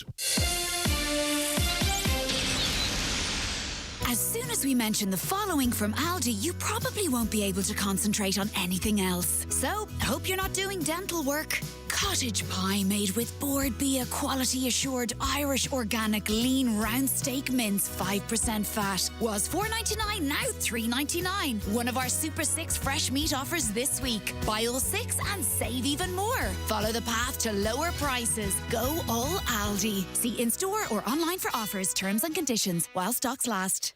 So, Maria Rush is back blogging again. Maria, how are you getting on? Good morning to you. Thanks so much for joining us. Hello, thank you for having me. You're looking great. Oh, you're looking fabulous as well, Greg. Thank you very much. I think you're right. We're getting there. No, we're talking about compliments. Let's test you. Brie Carr, you know Brie. Yes. Congratulations, Maria. Queen of compliments. Totally deserves recognition for her hard work and positivity. She's been proactive for as long as I've known her, and I'm delighted her blog is going from strength to strength. Well done, Maria. Wow. Thank you very much. From one queen to another then, because she's just as amazing herself. Seeing as we were talking about compliments. So, yeah, on your latest blog, you frame it so I don't misframe it. I actually wrote this about 6 years ago, this particular piece. I have been trying to get back into writing again. We've spoken about this before. I had taken a bit of a break, I suppose, with my job change and stuff over the last 2 years. And the last few months I've set myself, or the last few weeks, sorry, I've set myself a target of writing again every day. So on Thursday or Friday last week, I actually went through my memories, and this one came up as a memory. And I thought, wow, that's still relevant. So I just tweaked a wee bit and posted it again. But the reaction to it has been so much bigger this time than the first time round. I think a lot of people are agreeing completely that we're not very good at taking compliments. And I suppose I write this from the point of view of being a mommy and being aware that my daughters are listening to me when I answer compliments. There's no right or wrong way of doing it. So what are our quirks then? I mean, what are the indicators that we're not good at taking compliments? I think it's a humility thing. Like, we automatically go straight to self-deprecating, oh God, no, this whole thing. Or, even there, joking aside, when you come in, oh, your top's lovely. Oh God, I've had this for ages. Because if you answer with, well, actually, I saved up for 3 weeks or 3 months to buy that because I really liked it and I worked really hard, people will look at you as if to say, what are you on about? I think it's a cultural thing for us. We're not very good at taking compliments. We tend to see people who accept compliments as perhaps being big-headed or overly confident, and then there's that fine line between confidence and arrogance. How do you accept a compliment, though? Well, I think the main you just say is thank you. Thank you very much. Acknowledge it. Oh, thanks a million. Yeah, I try hard. Or thank you. So you give some examples. I love your top. Yeah, Penny's best. Yeah, Penny's best. Oh, we all say it. Penny's best, or Dunstores, or it's like you nearly have to. I think we're so afraid of being evaluated negatively by the person who's given the compliment. But as I say in the piece, if someone gives you a compliment and they mean it, if you answer positively and they judge you for that, they didn't mean the compliment. It's a two-sided thing. Yeah, is that a Hilfiger shirt? Oh, it was on sale. The funny thing is the flip side, what I noticed about it, because, when you're at a function or something, whatever, people might go, oh, lovely dress, and you get that reaction, right, that you talk of. But then people started shopping in charity shops or second-hand shops, right? Yeah. And then all of a sudden, €5, can you believe it? So when it genuinely was bought really cheap, people will scream it from the rooftops, presumably because they think it makes them... Well, firstly, they've done something good, right? But because they think that's more societally acceptable than I paid 400 quid for a dress. Yeah. And it is societal norms, isn't it? It's what's in vogue at the time, and I don't just mean in the sense of fashion. You know, what's cool at the moment? What is it okay to say? And I think we're living in a world at the moment where social media is so. You nearly can't say that you like apples for fear of being accused of being mean to the pears. You know, so when it comes to this kind of thing, you know, yeah, I'm not going to say that coat cost me €300 because people will say, oh, isn't it good for you? Well, actually, I work 90 hours a week and I've treated myself to that coat. So I think we were all brought up to be humble and to be not to brag, not to boast, and that's right. That's the way we should be. Nobody wants to listen to someone bragging about how well they've done about something. But I do think there's a fine line between being aware of your achievements and being able to accept them and acknowledge them and give yourself the credit due for whatever it might be, and completely degrading yourself when someone gives you the compliment. Yeah. You know. So, and as well too about personal growth and confidence and happiness, right? So this could just be it's a minor thing, isn't it really? Yeah. But could be symptomatic of how we view ourselves or our place in the world. And then of course, as you said, you know, our little children around us are sponges, right? So they really effectively copy everything that we do. They do. And, you know, when you speak to people about history and we talk about it on this show, sort of the way we are, you can trace it back like hundreds of years and where it come from and where it started. But that doesn't mean we always have to persist in the way we are. No, I think it's important to, especially with children around, to teach them that it's okay to acknowledge their strengths. It's okay to acknowledge their, you know, I use the example of my 8-year-old who, if I tell her she's beautiful, she every day will answer with, I know. That gives me such joy, you know, because it's going to come to a point soon where she won't answer like that. And when does that happen? And what's the influence? I think I see it already with the older girl. I think once social media is introduced, once they go into a certain point of school, as a former teacher, I've dealt with this for years as well. I used to teach SPHE, and one of the activities I used to do with the groups, and they used to laugh at me when I would say, right, it's compliment day. But every one of them would have left the room 40 minutes later feeling great, because the simplicity of passing on a compliment to the person beside you, you know, those things, those lessons or classes are always seen as just being, oh, yeah, she's just doing that session today. But there's so much in that. That might be the only compliment that child has received all week. Yeah, you know? but you know, this is all within our power as well as adults, and you set a challenge really for people on how to approach compliments, and to observe the reaction to it. So, someone says to you, "Your hair looks lovely today." Yeah. What do you say? Well, my automatic reaction, I've just come out of the gym, it does not, but thank you for the compliment. You know, I didn't say it did. No, I know, Greg. I know, yours is lovely as well. Well, that's not a compliment, Maria. But you see, this is it. Look particularly shiny, does my... No, but my point is but say in earnest. So I said to you out in the street, say, your hair looks lovely today. So they're it's like actually what you probably just did, right? Because to me your hair looks really perfectly fine. But you actually fell into the trap, didn't you? Yeah. You says no, it's not, because I was at the gym, or whatever you said. And is it a trap? Is it a fear of a trap? I think that's an interesting word actually, because are we afraid that if someone is giving us praise that there's an ulterior motive to possibly. it? Possibly don't mean it. Yeah. You know, generally, if you're someone who gives compliments and who makes an effort to give compliments, I think you become more aware of how important it is to react to them in a certain way. I love giving compliments. It's something I do in my work every day. All the time in the gym, I'll say to someone, if I know especially that they have maybe been working on something in particular, and I'll say, God, you're looking great. It just gives you a lift. It just gives you a lift, and sometimes, but the reaction generally is, oh, I do not. Well, actually, you do. Yeah. You know, and then it's always really refreshing. There was one lady last week, and I think maybe that's the reason that I brought this one back up. I said to her, God, your arms are looking amazing, because I know that was one of her goals when she started with us about 2 years ago. And she turned and she said, I know, I'm so happy. Yeah, brilliant. That's brilliant. Yeah. That's winning at life, and right conversely there, you know? Too, I got up one morning and I felt great. You know, you look yourself in the mirror and I was like, you know, I feel really good. And I came into work and I sat down opposite Caroline for a pre-show meeting, and says, geez, you're very tired looking. It ruined my day. Oh, bless. But one comment can, you know. We're so sensitive. Yeah, we are. But one comment that is. But if I was tired looking, I was going, oh, thank you for recognising that. Yes. Because so it would have worked for me. didn't mean anything bad, right? Yeah.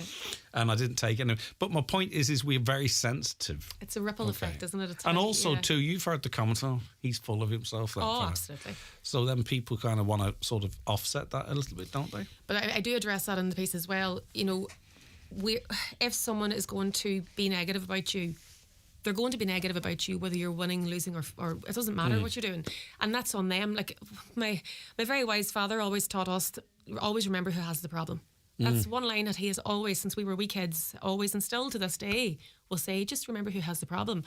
And I think if you're living your life where the person beside you's success is constantly making you angry, have a look at what's happening here. Yeah. It's not their success that's No. annoying you. It's maybe what you don't have or what you want to have, or there's some insecurity perhaps being highlighted. And we all do it. We all look at certain things and get annoyed by them. That's fine. But I think to understand that someone giving you some positive praise Yeah. is something that you should say thank you very much. There's plenty of people that will try to tear you down. But So take the- ideally, we want to empower ourselves, not Yeah. to need to be reliant. And I can't remember what there was an old saying, and I can't even attempt it right, but effectively it was about your life, and it was coming from an older person, and there's age brackets. So at a certain age, you know, you don't care what anyone thinks of you. So that's probably when you're young. Then at another age, you think the whole world is thinking about you, and then there's another stage, and finally, you're an older person, you realise no one actually cared at all. Yeah, you no know one what I mean. cared And at all. you know, really, what you need to do is you have to be able to give yourself compliments and feel good about yourself. Because if someone goes to get their hair done or the nails done or has a really good gym session, Yeah. you can see them Yeah. leaving in a different state of mind, right? So they've been able to do that to themselves. Yeah. Isn't that better than really waiting on someone to say something nice to you to try Exactly. and make It's you all feel, about or to empowerment. take you down, Yeah. for that matter? And like, you know, there's so many things now, the affirmations and all these different things that the world is telling us we have to do, that, you know, you should be looking in the mirror every day and saying, I am beautiful, I am strong. And there's an awful lot of research behind that idea of positive thinking. So why, when someone tells it to you, do we automatically like ping pong it away? It's you know, I don't know, it's hard because I think I don't know. It's a really interesting question. So, you know, if someone pays you a compliment today, say, "Oh, thank you very much," and then see what the person's reaction is. Yeah. I And think maybe they mean too. it. Yeah, I think too. I feel, you know, I feel sorry really for young people, and that sounds terrible, but I feel sorry for young people now with filters and what have you. In that, say for instance, you are inclined to use a particular filter that gives you, you know, something does something with your eyes and Yeah. your teeth or whatever, and you get a lot of compliments on social media. You look great, and you accept those compliments. Then there becomes a great deal of pressure in the real world. And that is something I don't think you had to deal with as a younger person, or I had to. And it's a whole layer on top of this as well, because It's there probably social- is a reality and a fantasy representation of ourselves out there. But I think with all things social media, and I could talk about social media for days on end, it's learning to read it and learning to realise that what you're seeing is not real life. And even the people who are as real as possible online still show you what they want you to see. Filters, you mentioned, are a massive issue at the minute, even for adults. And I think what's also happening with social media is that the norms that we're setting for ourselves as normal are not normal. So if someone looks a certain way with a filter, that's not real life. If someone is posting how organised their fridge is and all this different stuff is going, this is how I live my life every day, although that's them, that's their choice, that's fine in their own home. But if you're looking at that thinking, oh, I'm not doing that, so I'm feeling, there's a problem there. Yeah. You know, yeah. The caller says, Greg, often hear my wife being complimented, for an example, on something she's wearing, and her response is, this is in pennies, which is fine. And I get why people do that, but that's one of the examples you actually gave in the blog. Another caller says, yes, we all know that us Irish aren't good at taking compliments, myself included. If someone comments, that's a nice top, they'd probably get the reply, I've had this top for years, which you talked about jeans as well. Or your haircut suits you, and I reply, I'm fed up with it. Instead of just replying, thank you. Yeah, which is exactly what we're talking about. So there's an awareness of it. There is, and I think we're becoming more aware as well of we mentioned those kind of social norms. It's putting yourselves under. It's becoming aware of what's in front of you as your reality, and the targets that you have in your own life and the things that you want to achieve in your own life. They don't have to be the same as the person that you're watching or following or that you're listening to on the radio or watching on the TV. You mentioned about the children. You know, I do worry at that age group have an awful lot to deal with, an awful lot of an awful lot to contend with, and with AI now as well, it's so difficult to know what's real and what's not real. Like, we were getting to the stage where what's in front of you in your hand and what you can see with your eyes in this room Is right the only now, thing you that's can be all sure you can of. actually be sure Yeah. of. And we're seeing that more and more and more. So that's another. But again, it comes back to that idea of being aware of it, being aware of these things, and being able to read them, being able to be aware of them, but also just give compliments. If it doesn't have to be to someone you know. And I'm the best in the world if I'm in a restaurant or a bar or in a bathroom or whatever, and you say, "Oh, I love your top," or "I love your."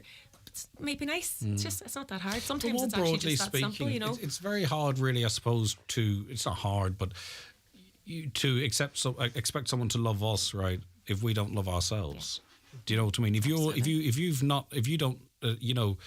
don't love yourself, it's a lot to ask someone else to love what you don't be. Yeah. You know.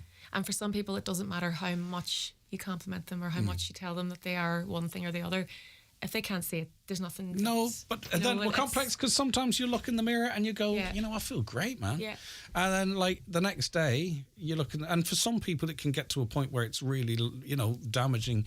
That's something that needs attention. But then the other day, you can look at it, and you'd think you're looking at a completely different person. It's just whatever way your mind is going. I think it's important too to remember that even someone who comes across and says, "Oh, I'm good at looking at the positives. I'm good at those things." That doesn't mean that that's how they feel all the time. Like, people would say, "Oh, you're very confident." I still get nervous about doing things like this. I still get, but for me, I weigh up do I enjoy doing it? Am I making a point that I want to make? Or do I be nervous for 5 minutes beforehand? And that's a choice I make. But no one ever is constantly happy all the time with everything about their lives. And if they are, I wish I could find the magic. I could bottle that and make a fortune, But yeah, I think small steps, small things, being nice to people, make a compliment. Use people's Share a names. I compliment. think people also Yeah. love to hear their name, Yeah. which is, I called you Marie once by accident. But no, I think if people love, if you're paying a compliment, use someone's name as well, Yeah. and it really will, make them feel. It's affirmation, isn't it? Yeah, It's- excellent. Absolutely. All right, Maria, keep it up.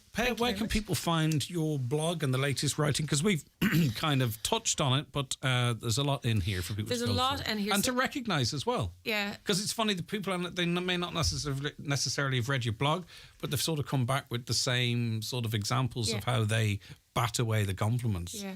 Well, I was always writing as the S-Mum blog. I stopped writing with the kids a few years ago and just I left it for a while. I just parked it. So it's more of a lifestyle now, but I am still going to obviously talk about being a parent because that's what I am. I'm a mummy of two beautiful girls. But I do tend to dip my toe into it's just lifestyle, whatever I feel like rambling about. Sometimes it's funny, sometimes it's serious, sometimes it's colourful. I'm trying to get back into it myself more as well. So I'm on Facebook is probably where you'll see the most regular posts at the moment on Living Out Loud. And then I also have a website that I'll be updating now shortly as well. So yeah, trying to get back at it. All right, well done. Listen, Thank you. a great return if that was your first Thank you. one. Since your Thank you very sabbatical as much. such.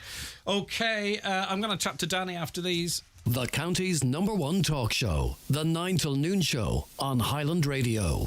The 9 till Noon Show is brought to you by Letterkenny Credit Union, offering low-rate car loans with fast approval. Apply online at letterkennycu.ie or in office today. Are you ready for Cairn Community Games? Come and make some noise. Throw shapes, run, paint, cycle, sing. Take to the stage and make friends. It doesn't matter where you're from or what you're into. There's a place for you at Cairn Community Games because together we're all in. Play your part at cairncommunitygames.ie. The CFC Interior Stock Disposal Sale is now on. Due to renovations, an incredible £1.5 million worth of stock must go. Don't miss our highest ever discount on selected ranges across all departments. The Stock Disposal Sale at CFC Interiors Derry, Cookstown and Abbey Centre. Sale now on. Thinking of changing your floors? Why not see what Florid Letterkenny has to offer? Florid have a large selection of solid, semi-solid and laminate click vinyl wood flooring together with a fantastic choice of parquet, herringbone flooring, all at incredible value. Don't delay. Call Florid today on 087 161 7008. Charlie McClafferty Funeral Directors, serving Letterkenny and the surrounding areas for over 100 years. Charlie McClafferty Funeral Directors. Let our family take care of your family and guide you through a difficult time. Connect Hearing is open for free hearing tests. Our audiologist is available Monday to Friday for wax removal services at our Letterkenny clinic in the Courtyard Shopping Centre. We also offer a home visit for those who aren't able to visit us. Our hearing is our social sense. Are you finding hearing more of a challenge? Call Ursula today on 07491 13296 to make an appointment. Good hearing helps us to connect to our family, friends and loved ones. Connect Hearing, connecting you to life.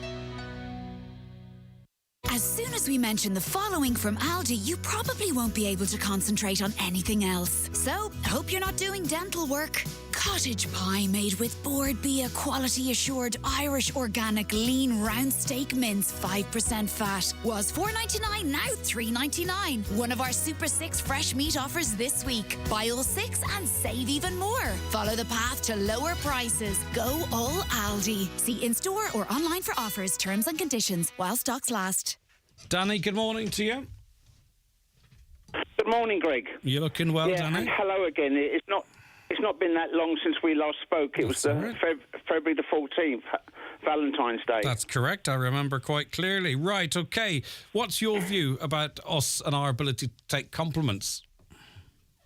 Well, I thought the interview there was very interesting, and not that I was looking at it, and I can't take a compliment like at all, really, because we never used to get them as children. I don't know if it's just because of an Irish thing. You know, my mother and father were both Irish, but back in my day, or when I say like that, like in the 50s and 60s, even at school, nobody complimented you. That if you got something correct or done well, that they just expected that off you.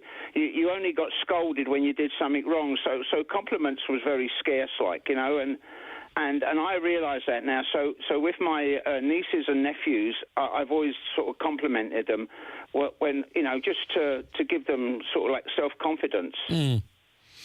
You make a conscious decision to do that. You know, yeah.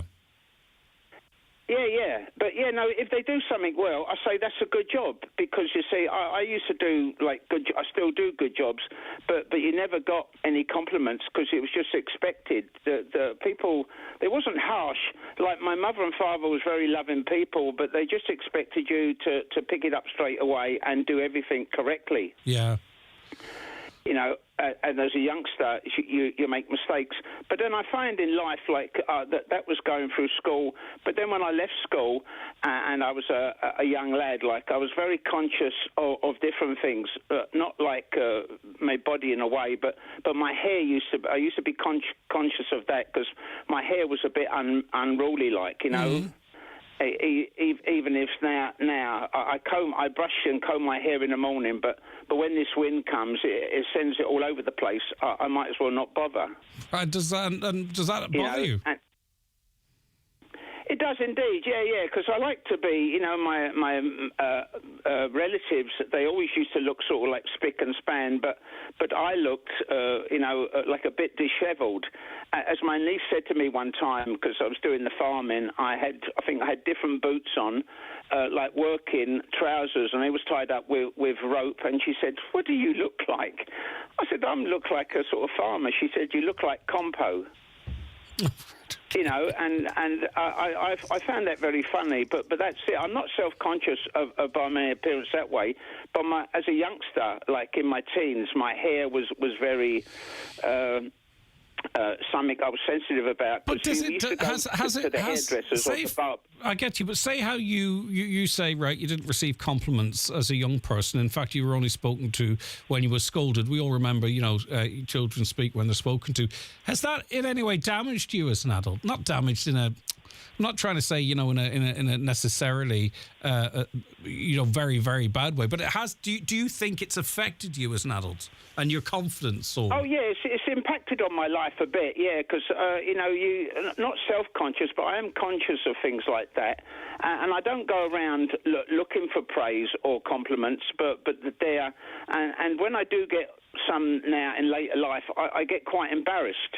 Yeah. You know, the only time I've really accepted a compliment is when elderly men, unfortunately, that they've all, you know, because that they would have been familiar with my grandfather, and they said, "Oh God, you know, you done that just like your grandfather. You work just like your grandfather," and I accept that compliment with pride. But anything else, if they say, it's a nice appearance, I like your suit, I just get embarrassed with that.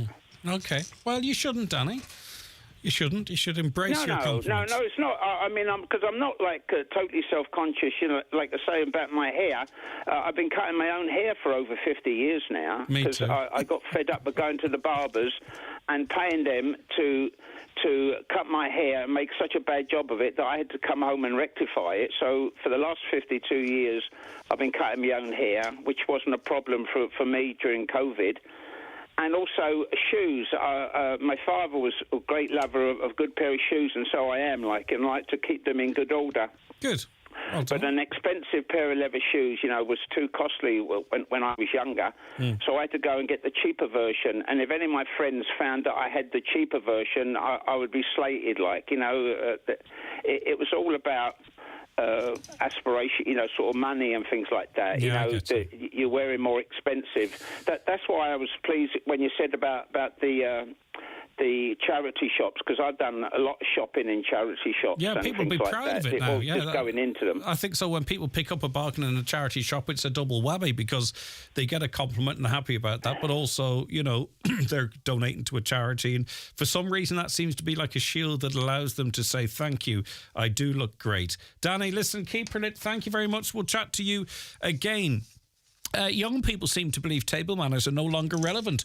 A UK study by Census Wide has found more than 3/4 of people over 16 think keeping elbows off the table is outdated nonsense, while a third use their phones at dinner. The mere utterance of such a statement, I can see on my screen here that Noel Conningham briefly passed out, but he has recovered and joins us now. Good morning, Noel. How are you? I'm very well, and a very good morning to you and your listeners. As usual, you were the belle of the ball at the Bonington on Saturday night, looking fabulous, and I have to say, sporting a lovely pair of white shoes, which set off the entire outfit rather remarkably.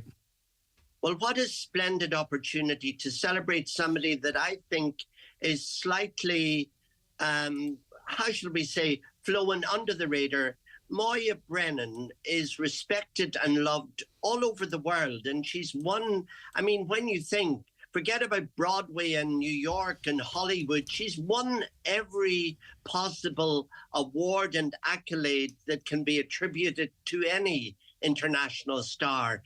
And to see her talk with such passion about her love of Donegal and her lovely mother, Baba Brennan, and her late father, it was a joyous occasion, and it has to be marked with enthusiasm and excitement because she deserves that.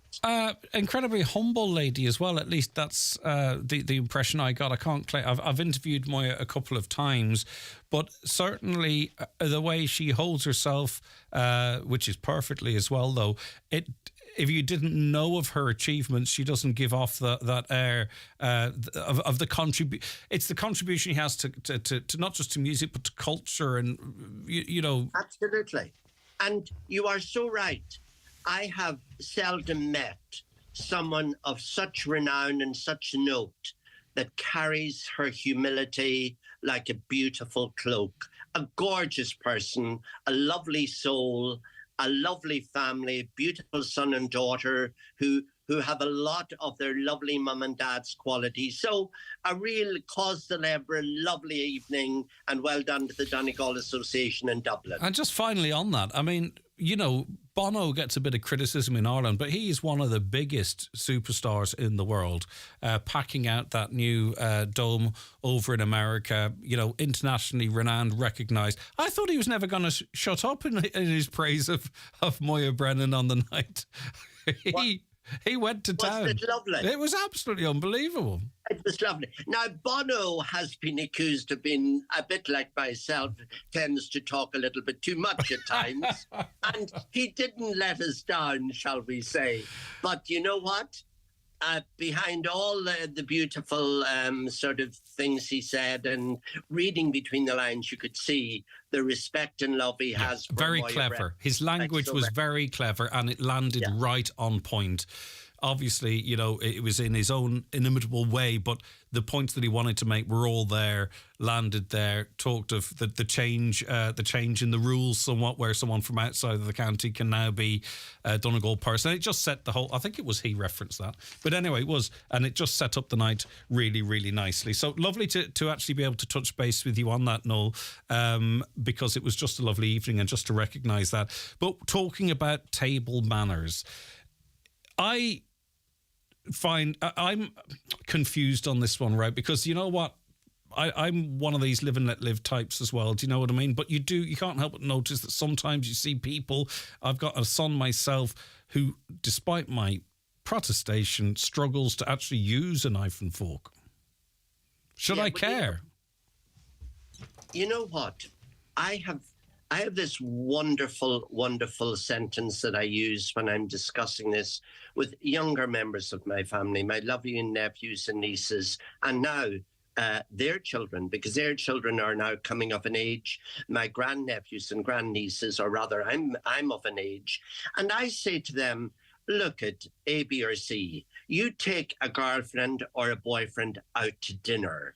Why would you bother if you want to spend the entire evening on your mobile phone, on Instagram, on Snapchat, on whatever? And may I ask you, do you think a girlfriend or a boyfriend is going to be very impressed if you're gobbling down your food, speaking with your mouth full, unable to use a knife and fork properly?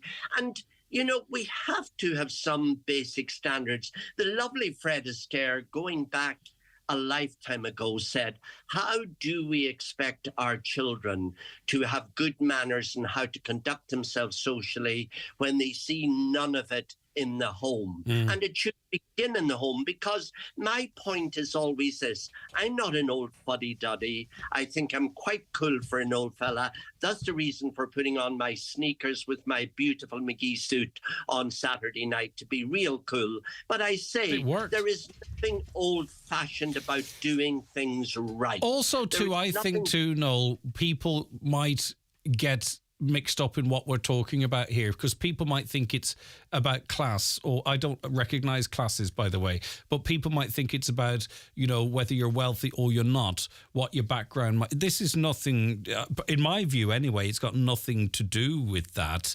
This is about, I suppose, you know, a celebration of the food, a recognition of it and respect for that, but also those in your company as well. That, you know what, I really believe, Greg, that you've hit the nail on the head. We confuse doing things properly, conducting ourselves in a proper manner, turning up for an interview properly attired, knowing how to address someone, hold the door open. All of those things are nothing to do with class, but we kind of have that bloody inferiority complex that that's all to do with class and upper class. What a load of nonsense, because I have been in the company of many so-called or so-titled upper-class people, and some of their manners left something to be desired. So it's not about class. It's about me instilling in my children and anybody I come in contact with by example that there's a better way of doing things and a nicer way of doing things. Otherwise, why would we set a table? Why do we look at things of beauty? Why do we sort of immerse ourselves in art and beautiful music? Those are the refinements that have come with evolution of man. And why should we now decide to start a retrograde process of going back to live in trees? I mean, for heaven's sake, it's pure common sense. Do things beautifully, do things nicely, and it looks and is so much better in a societal situation. Lovely stuff. Noel, always a pleasure. Thank you so very much indeed. Have a wonderful Monday and rest of the week. And to your listeners and to you, Greg, and your team, thank you so much. Bye-bye, Noel. That's Noel Cunningham there. What do you think? 086 60 25,000. Watch the show live now on YouTube, Facebook and at highlandradio.com. The 9 till noon show with Letterkenny Credit Union. Simplify your debts with a debt consolidation loan from Letterkenny Credit Union. Call us on 074 910 2126 or apply online via our app or in office today. Testing. Do you need to get your hearing tested? Test your hearing with a free sample hearing aid from Hidden Hearing. Order your free sample hearing aid today. Call 1-800-370-000 or visit hiddenhearing.ie. Hi, Paddy here at Shane Conley Cars in Donegal Town. Are you looking to upgrade your car? With Shane Conley Cars, you'll find makes and models for every budget. Great finance options, and we also accept trade-ins. Check out ShaneConleyCars.com or call in to us at Shane Conley Cars from Lonaher Road, Donegal Town. McGlynn's Bus Hire Letterkenny require full and part-time bus drivers. Immediate starts available. Call 087 244 707 for more information. Visit Inishowen Co-op Home Build Show at Inishowen Gateway Hotel, Buncrana on Saturday, April 13th, 11 to 5 p.m. Meet the suppliers for expert advice and all your home build needs. Micah support's available on the day. See Facebook for details. Teachtracht Fobli o Chorla Condai Winanal. Be Glantahan Mór Winanal ag tarla don orchta blianim liana agus is caso go méis sin ní smó na rio. Tarama agus codí lein éit lan agus glasa yenu de Winanal le Conion, le Hebron agus le Curcha Horcharhi i fihi ceher. Hon claru dal Glantahan Mór Winanal Curglia nád searta ceher, ní hín, chuig trí, ní nád. Builiste chuig dafa gudurish éitúil, na tur cuairt Donegal Coco Poncaí. Is féidir le claru freisin dachtas Glantahan Nation ta Arian Taske líne ag www.nationalspringclean.org. The páirt le hemmert ag gach daine againn bí me se gubar le chéile chun dunanáil a choneal Allen. Ryan Adams is back on tour in 2024. Join Highland Radio on our trip to Dublin to see the man himself at the 3 Arena on Tuesday the 21st of May 2024. Your trip includes luxury transfers, bed and breakfast at the 4-star Carlton Hotel Blanchardstown, your standing ticket to the show and a shopping trip to Dublin city centre the following day. Find out more on the outlet at highlandradio.com or call us on 074 91 25,000. Now, on this morning's Monday Focus, we asked the question, are you looking to change career? But what is the best way to do it? Sarah Garrity's Head of Careers at the Communications Clinic. Hiya, Sarah. Hi, Greg. How are you? Good morning. I'm doing fantastic. Great to have you on the programme. Right, okay. I was saying a little earlier on, it's really important, isn't it, that we present ourselves best, prepare ourselves best for the job interview process, but because there are actually those are stuck where they're at because they don't really want to go through that.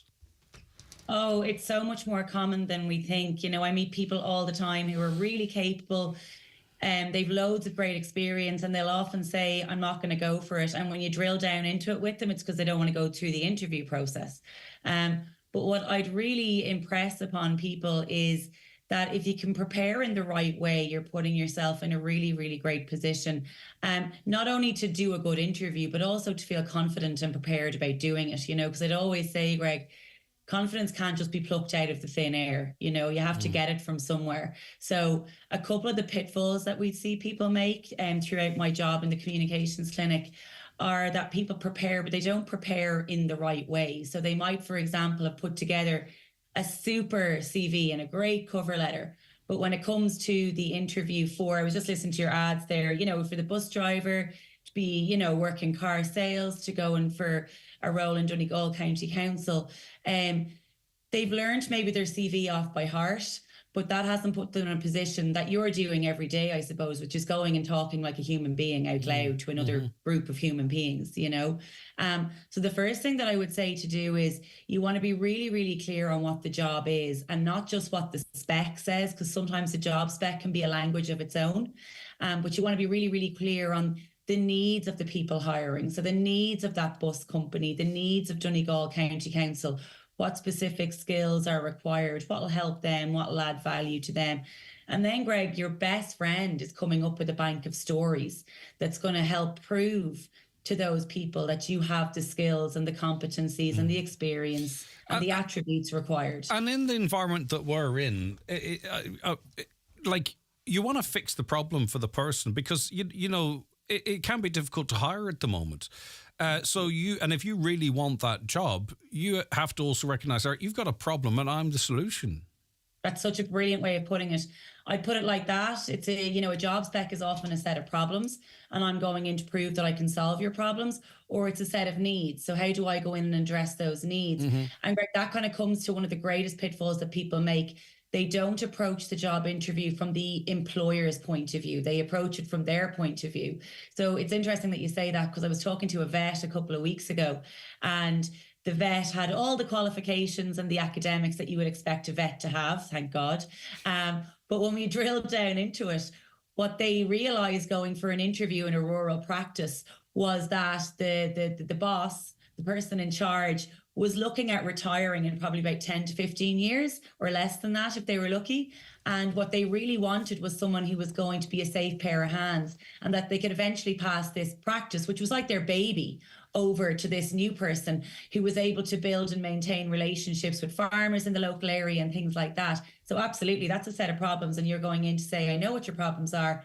Let me help you solve them. Here's some evidence. Here's some stories to prove that I can do it for you. Yeah, brilliant. It's common sense, but often this is the things that we these are the things that we overlook. Can we tend also to get together a decent CV and then sort of think that that's it, it's a finished product, rather than updating it, tweaking it, find out what might not be working, or even maybe tailoring it that it seems more attractive to the role that we are applying for?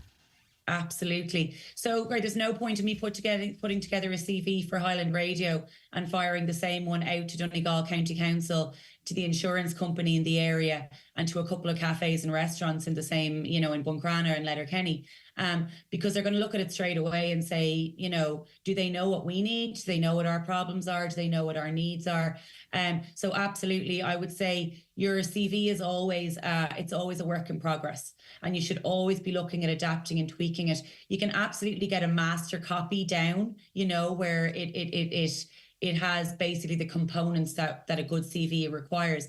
But what I'd advise your listeners to do is have a little section at the top that you could call a profile summary, a professional summary, that has no more than 5 bullet points that are short and concise and to the point, that speak to Highland Radio, for example, and say that, I'm flexible, I'm adaptable, I'm willing to learn.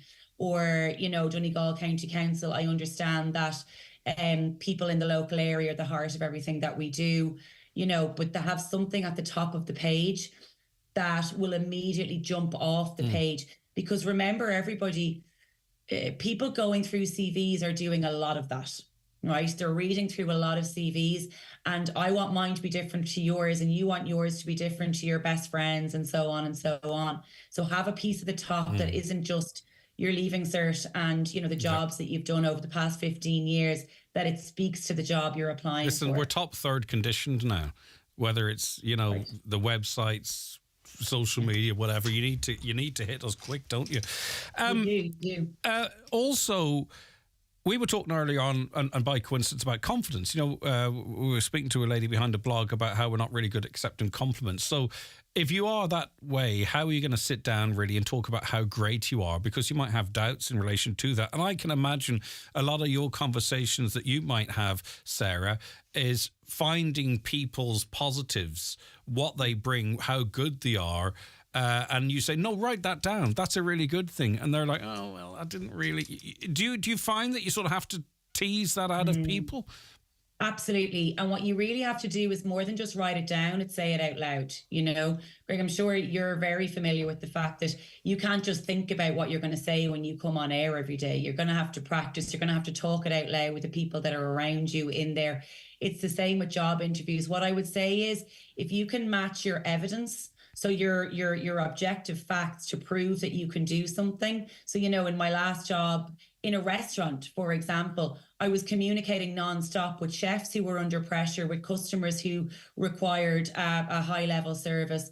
That's your evidence. You match that with the talking out loud. And remember forevermore, everybody, that the only way to prepare for a verbal interaction is to prepare verbally. So if you can match those two things together, that's where your confidence should come from. Because let's face it, I mean, everybody has experience. You know, it doesn't have to be record-breaking communication skills, but it can be, let me tell you about a time when there was something confusing that needed to be explained and I did it, or somebody was upset or irate and I was able to bring them back down and they were able to understand what I was saying. So the confidence, like I said, needs to come from somewhere. And that confidence for job interviews comes from your bank of evidence and matching that with your dedicated and willingness to speak out loud to yourself as much as possible. Get the muscle memory developed. Have you any questions about the company? How important is that question? It seems to always be in there, and maybe people don't think, is it a place, a space where I can genuinely ask a question like, you know, will I get a promotion in 10 minutes, or is that a test?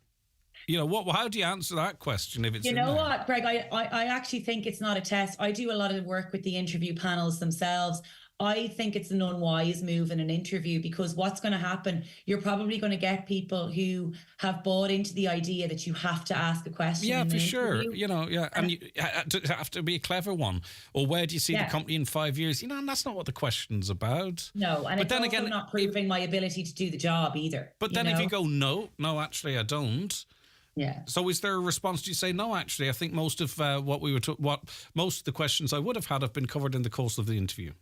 I think that's bang on. I think what you can do there is say, thanks a million for the opportunity. Just to reiterate, you need someone who's got strong communication skills, has an excellent ability to empathise with others, and has a track record in project management. Just to remind you, I have all those skills built up over 10 years. I've no questions. Everything's been covered in the job spec, in our conversations beforehand or whatever.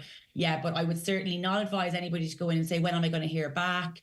Or, you know, is there a work from home day that I can choose myself? All of those things, they're probably not adding value to you as a candidate. And that's always the question to ask yourself. Is what I'm saying next going to add value to me as a candidate? Do all the same rules apply for internal promotions? Or I just wonder maybe if people can be even maybe a little bit more lackadaisy because they think, well, sure, you know, I'm brilliant. I've seen people devastated as a result of that. You know what? Also, Greg, I've seen internal panels devastated because they've known, you know, Sarah Geraghty is great. She's been doing this for 6 months. She's been filling in for Greg and she's done a brilliant job. And then she shows up on the day and she doesn't do a great interview. So my advice for internal promotions is not to take it for granted. I would be preparing in exactly the same way. I would also have a really, really good think about maybe how I'm already perceived, you know, what I've been doing, what I've been bringing to the table already, but don't take it for granted, because on the day, that panel has to treat you like the external candidates. Everybody has to have a fair shot at it. So don't take it for granted. That's my advice. And have you any simple tips to control the nerves?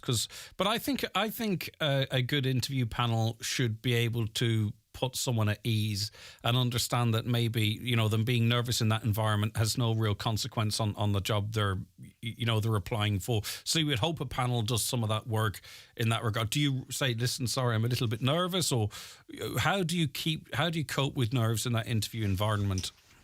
You're right. Let's just accept the panel will know you're nervous. I would always say, Greg, that I get nervous for people who aren't nervous, going for a job interview, going on radio, going to deliver a presentation. The interview panel should know. They're human beings. But what I would say, the first thing to remember is talk out loud to yourself as much as possible. That's probably the best piece of advice I could give to somebody when it comes to addressing the nerves. Secondly, I wouldn't bother saying I'm nervous. They'll know, and you don't want to diminish yourself before you start speaking. Have a glass of water at the ready and don't be afraid to use it. Make sure that you take a few 4 or 5 deep breaths in and out before you go into the interview itself. And in the run up to it, like I said, build up that bank of stories, talk out loud to yourself as much as possible. And remember that if you have the experience and you've practiced it out loud and you're coming at it from the employer's point of view and not your own point of view, you're making sure that you're practicing then in a way that will allow the nerves to, you know, give you that oomph that you need to perform in the interview, but aren't going to impact your performance. So the nerves are nothing to worry about. In fact, we need them to perform. Use them. It's the flight or fight. You know what I mean? Use them to your advantage. It's all in the same space. Okay, That's interesting. If anyone wants more information about the Communications Clinic, Sarah, what do they do? So we have a lovely new website called communicationsclinic.ie, and we have a dedicated careers clinic website attached to that. If people check us out on LinkedIn as well, we're constantly updating our LinkedIn with advice and little nuggets like we've talked about this morning that should help people to get their minds in the right zone when it comes to interviews. But remember to build up your bank of stories, talk out loud to yourselves, look at the spec in forensic detail and understand what it is that person is looking for, and believe in yourself. You know, believe in yourself as well. There's an awful lot of people there that would want to detract from yourself. You don't want to be doing it to yourself. Sarah, lovely. Thanks so much. Been lovely having you on the programme. Take care. That is Sarah Garrity, Head of Careers at the Communications Clinic, helping you to prepare for an interview. Hopefully that was useful to some of you out there. Okay, let's take a break. Back with the weather and some of your comments. The 9 till noon show with Letterkenny Credit Union, now offering mortgages from €40,000 to €600,000 with no hidden fees or transaction charges.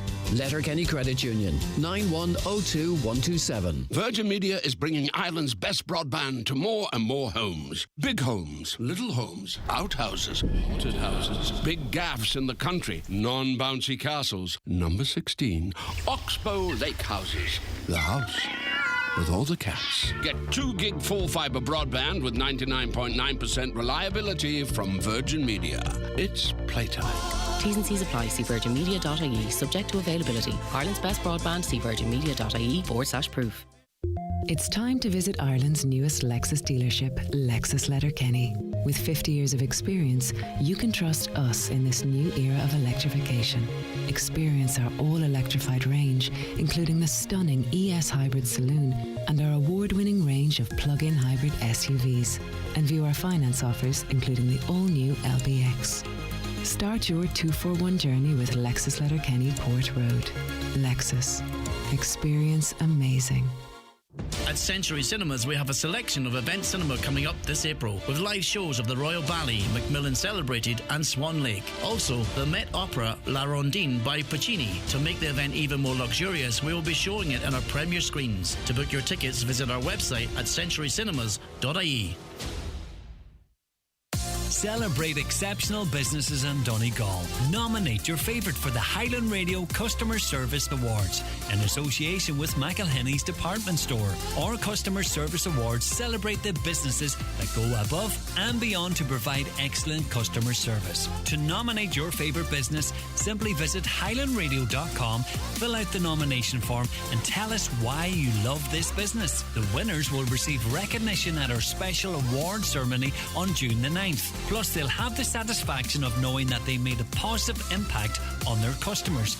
Nominate now. Nominations close 23rd of April.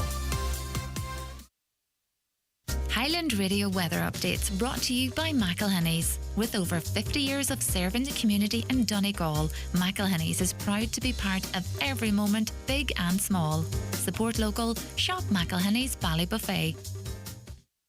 Okay, so the weather today is going to be mostly dry across the northwest and temperatures 8 to 10 degrees. Okay, Jonathan Bingham joins us on the programme now. Good morning, Jonathan.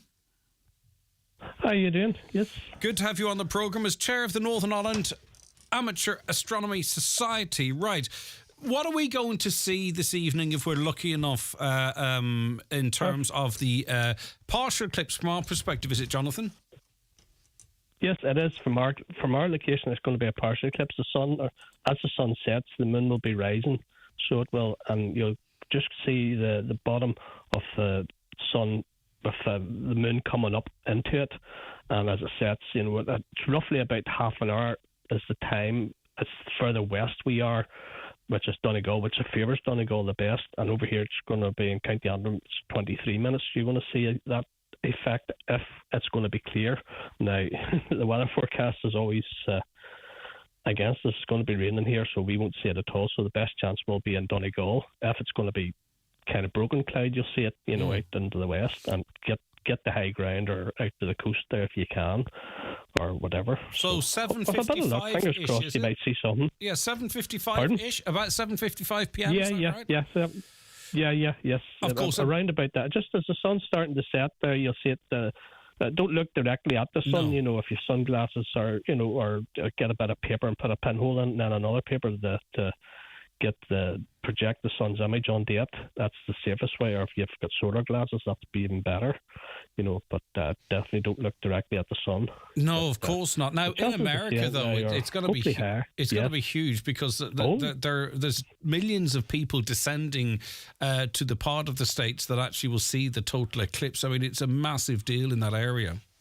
I know, and there's people have come over from the whole length and breadth of Ireland. The astronomers here, amateurs, they've went over to America to see it. So they've plus and not the ones in a few are in Montreal, up in Canada and Niagara Falls and Arkansas and all them sort of places. It's basically the lines from Montreal down through Dallas, San Antonio, Torino, Indianapolis. So it's basically the whole length of that there. Even the whole, like the United States, even in New York, you get 80% or 60%. So, and the further west you go, it's up in the States, it's going to be 60 and 40 and then 20%. So anywhere in the United States will see it, but totality runs right the whole way through it. So it does, Right, okay. But I dare say there'll be big crowds out there, so hopefully the clouds will stay away. But they're going to have big crowds. We're going to have big clouds, Jonathan. I think it's the story of our lives, but you never know. We might get. I know. All right, listen. We might get lucky. It's a story. It's same. Yes. Enjoy it. Thank you so very much. All right, take care, Jonathan. No problem. Thank you very much. Bingham there, who's chair of the Northern Ireland Amateur Astronomy Society. So around 7:55, and the way our beautiful county is, and all of the northwest for that matter, is that some people will see it and some won't because the weather. Driving from Dublin yesterday and driving to Dublin the day before, it was like driving in 7 or 8 different countries, from storm, rain, driving rain, hail, glorious sunshine, rain, hail, glory. It was unbelievable the way it is. What a breath of fresh air. We need more Noel Cunningham. Well said, Noel. Yeah, well, we always love having Noel on the show. Can I just reiterate that everything Noel says is completely true? He is a complete gentleman. I've read his book cover to cover, and it was great. Okay, I don't have time for any more comments, so I'm going to carry them over to tomorrow. So thank you so much for all of you that have been messaging in the show. It's been lovely having you listening for the last 3 hours. Thanks very much.